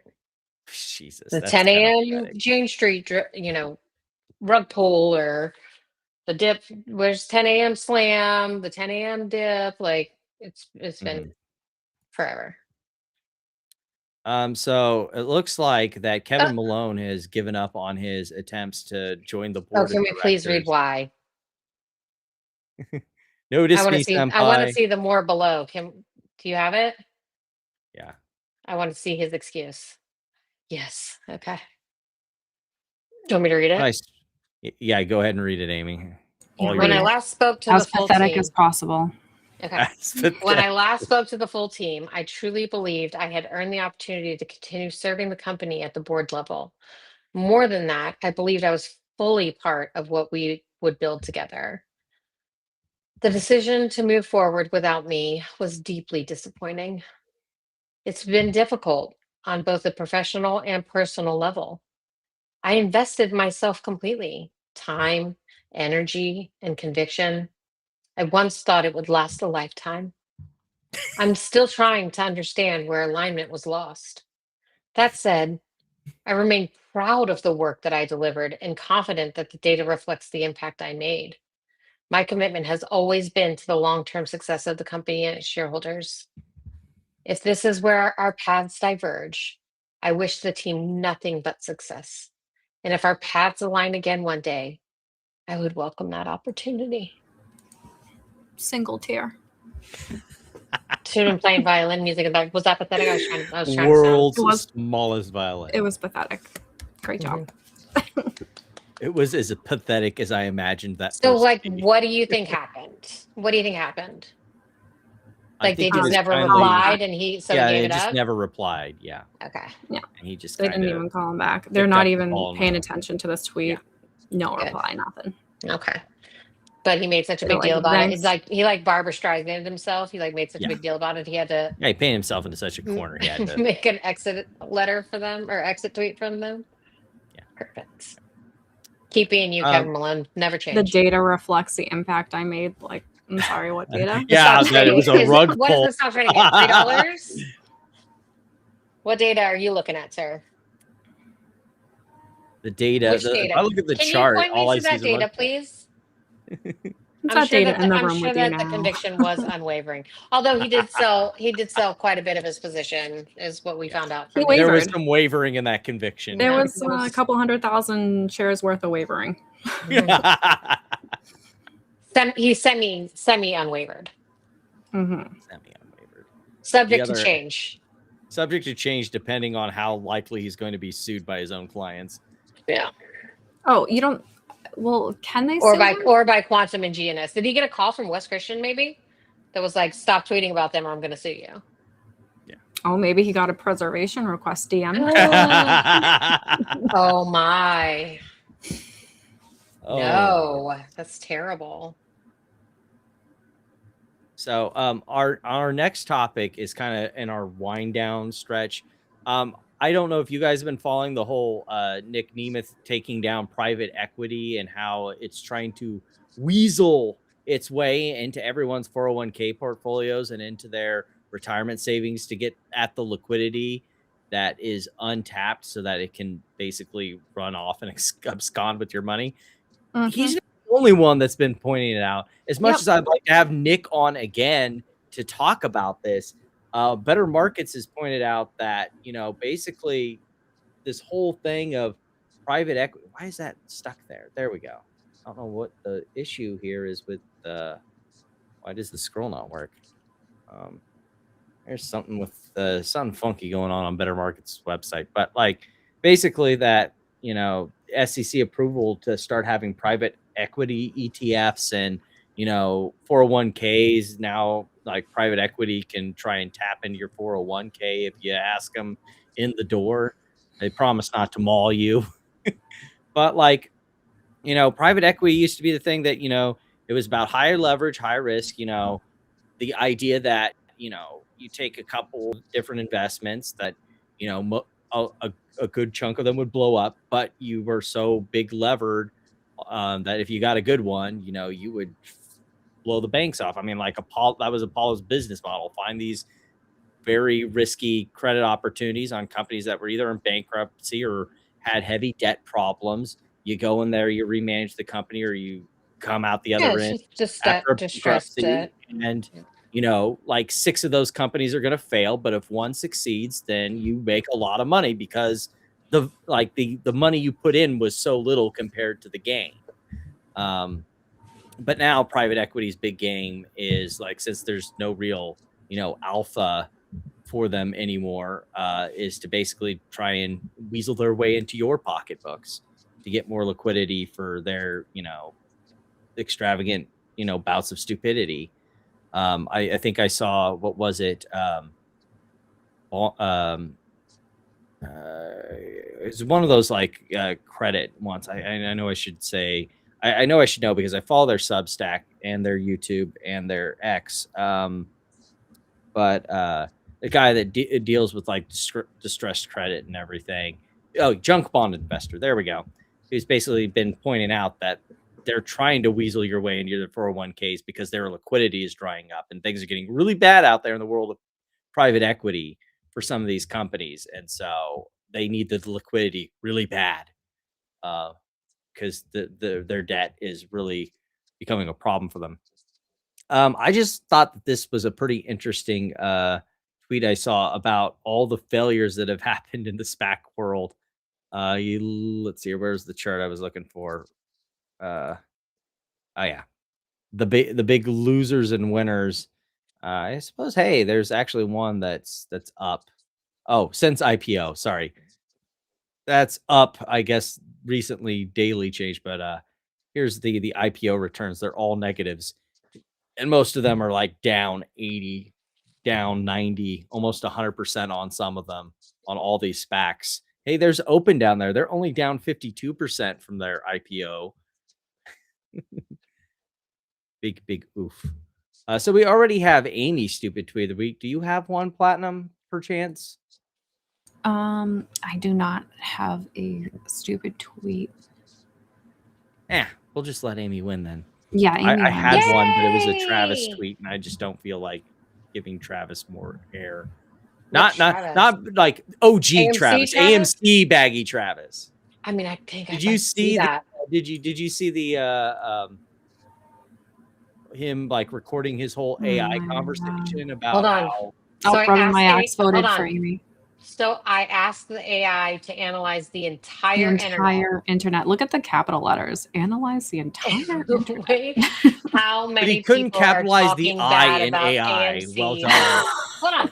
He asked Or AI to analyze I. the entire internet to see Hold how on, many so people are I- talking bad about AMC versus good. Also, Wait, hold we're on. missing So a I T is not here. capitalized either. Yeah. I asked. What? He really doesn't like eyes unless it's And in then the internet. it also not capitalized. It said bot and farm accounts, but the B. Okay, what is that? And then found. Like, why are these weird? Okay. Is there Don't something forget, happening here? 14-year experience options trader here, Platinum. It said bot and farm Does accounts. not It pass found basic English.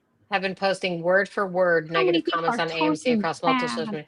Can you click into that screen? Please let me see that screen. Give me it. Oh my god. Let's do something. Open claw. Hold on. What does it say? I can't believe you almost withheld this from How us. many are talking bad versus good about AMC percentage wise? Wow. Let me grab the actual sentiment from stock twits. via the browser. He told it to search the entire internet, and it's pulling from StockTwits. The worst place you could possibly pull from. The entire internet. Wow. And it's only 55% bearish. Are these bot accounts or accounts I'm surprised. associated No, there's with no Wall Street? way. It's Are only these that. bot accounts or accounts? Institutions Oh my God. rather than retail traders? He doesn't even want to check anything else. Good question. Let me look at the accounts. It pulls the It's fucking pulling account StockTwit names. accounts. Perfect. Wait. Well, who's on StockTwits? It's all retail Difficult to accounts. say. It's all, None it's of all these retail accounts accounts. Of all the hard read like hallmarks institutional of analysts. coordinated bot-like behavior, rapid. Yeah, none of them read like institutional analysts because he's on a retail trader site. And Travis is asking it if they are retail or institutional. Hold on. What would Institutional people are not on fucking StockTwits, bro. I don't know. Josh Cohen is on. it I literally cannot says, believe I vote for yours. Like I can't even believe you withheld this from. Like you wanted to withhold this from us. But my ex, I thank you for your support. We're not done. We're only like a minute 30. Al Capone. Oh, sorry. I was like, what the fuck is that? Look at Al just Capone comparing AMC and BYND and HIMS. Ooh. So There there are are accounts accounts on stock We're like edge of our seat. parroting the Parroting same the thing same over and over again. Yeah, because that's what you baggies do. It's StockTwits.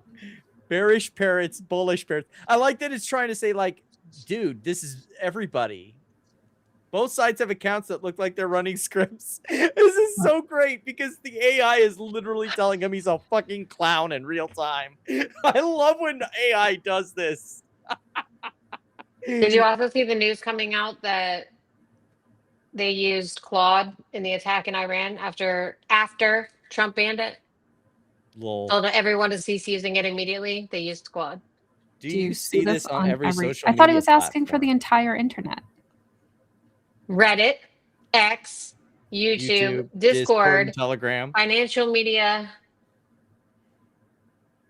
Like no reputable, like real reputable. Uncomfortable truth, social media sentiment on any heavily shorted It's meme literally stock, only basically scanning a retail battlefield. sites. Like the AI is sitting here telling him, dude, bro, you're not getting me to like parrot your bullshit. Look at this. Retail bag holders genuinely repeat the same copium on their own. Not everything is a conspiracy.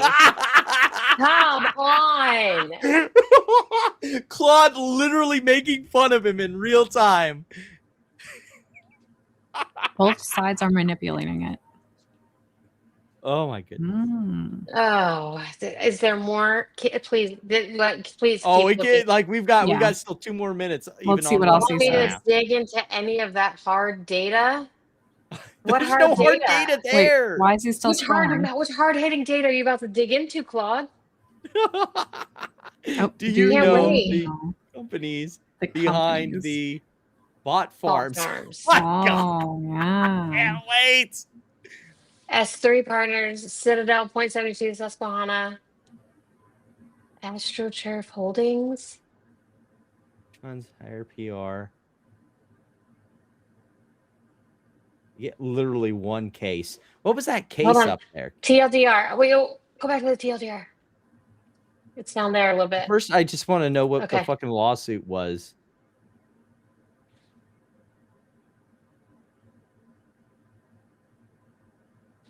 But look, it's like this was shut down. Sold millions of fake Twitter followers and engagement used by finance influencers, among others. The New York Attorney General shut them down in 2019, but the model just scattered to other operators. Like, and he assumes that this is okay. There it is. SEC versus what? Wait, does it have a phone number we can call to get paid for shilling? Ladingo, LIDINGO, Ladingo Holdings. Ladingo Was an stole my enforcement baby. action brought by the United States Securities Exchange against a stock promotion firm. It's always a stock promotion firm. Oh, Too bad. right. Because people get paid to pump stocks. Shocking. Let's go to the TLDR real quick. Wolf. Oh, this is great. Okay, the bot farms themselves are mostly anonymous overseas operations. The money flows through 2 to 3 layers of middlemen. The big finance name keep their hands technically Oh, clean. this is Ava. It's an open secret that basically basically everyone. everyone in the industry acknowledges privately, but nobody can fully prove publicly. Want me to look into any specific entity or dig into the SEC enforcement actions? Please see what he says next. I don't think he does anything beyond that. Oh, come on. Yes, he does. That's it? Nope, that's the end. Oh, that's it? Oh, damn What? But like here it is right here. SEC versus Ladingo Holdings was an enforcement action brought by the United States Securities Exchange against stock promotion firms and several individuals for orchestrating a fraudulent scheme. The firm paid fighters to write hundreds of bullish articles about client companies. There it is. There it is. Isn't it always? Gobbert sent me the clip of the Jimmy breakdown. I don't know if y'all want to listen to it, but I can play it if you want. Maybe we can close out the show with that. Sure. A nice little meltdown closeout. It isn't. It is a meltdown. Please enjoy a meltdown. Big meltdown. Probably my axe voted for mine, so I think I just win. Yeah, you win. Okay. Yeah. Sure. We all voted for you. So let's close that out. All right. Let me share this with you.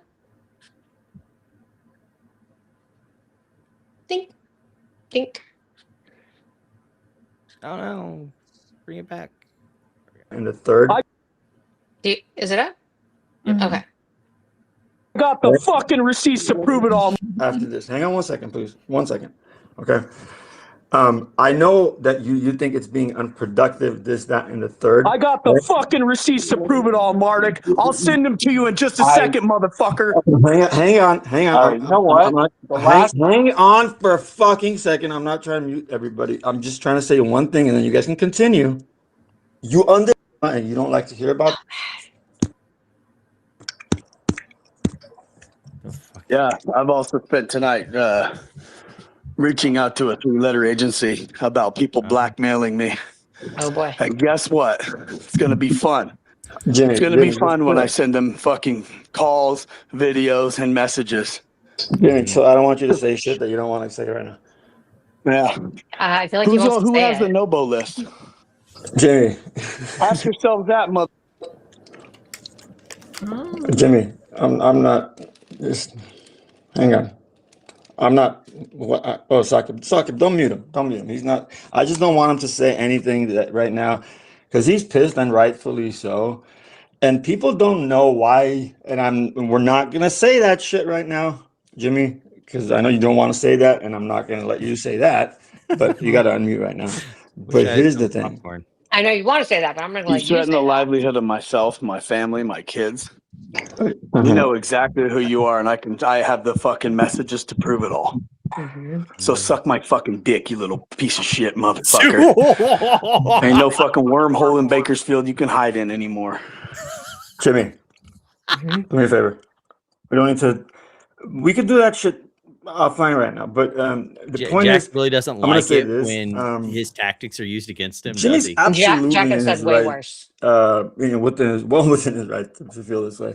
And Only he knows that again, his balls it's are not on- even an on the MMTLP spit roast. thing. You don't like but I mean, just ask yourselves. Just ask yourself. He's not talking about Jack. He's talking It's about very you. simple.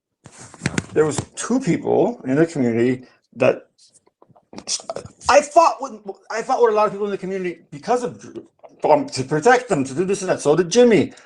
And we're the ones saying this right now. Look how passionate Jimmy. Is that it? Okay, that's it. Right. So that's was where interesting. that's who said that Drew has the no-go list. Oh, that. And he can prove it. So. Well. Okie dokie. Yeah. Well. He also said he interesting. also does say in there that he got subpoenaed by the SEC. So. Oopsies. All the secrets are coming out, friends. Eventually. Hide your kids Alrighty. and hide your wives.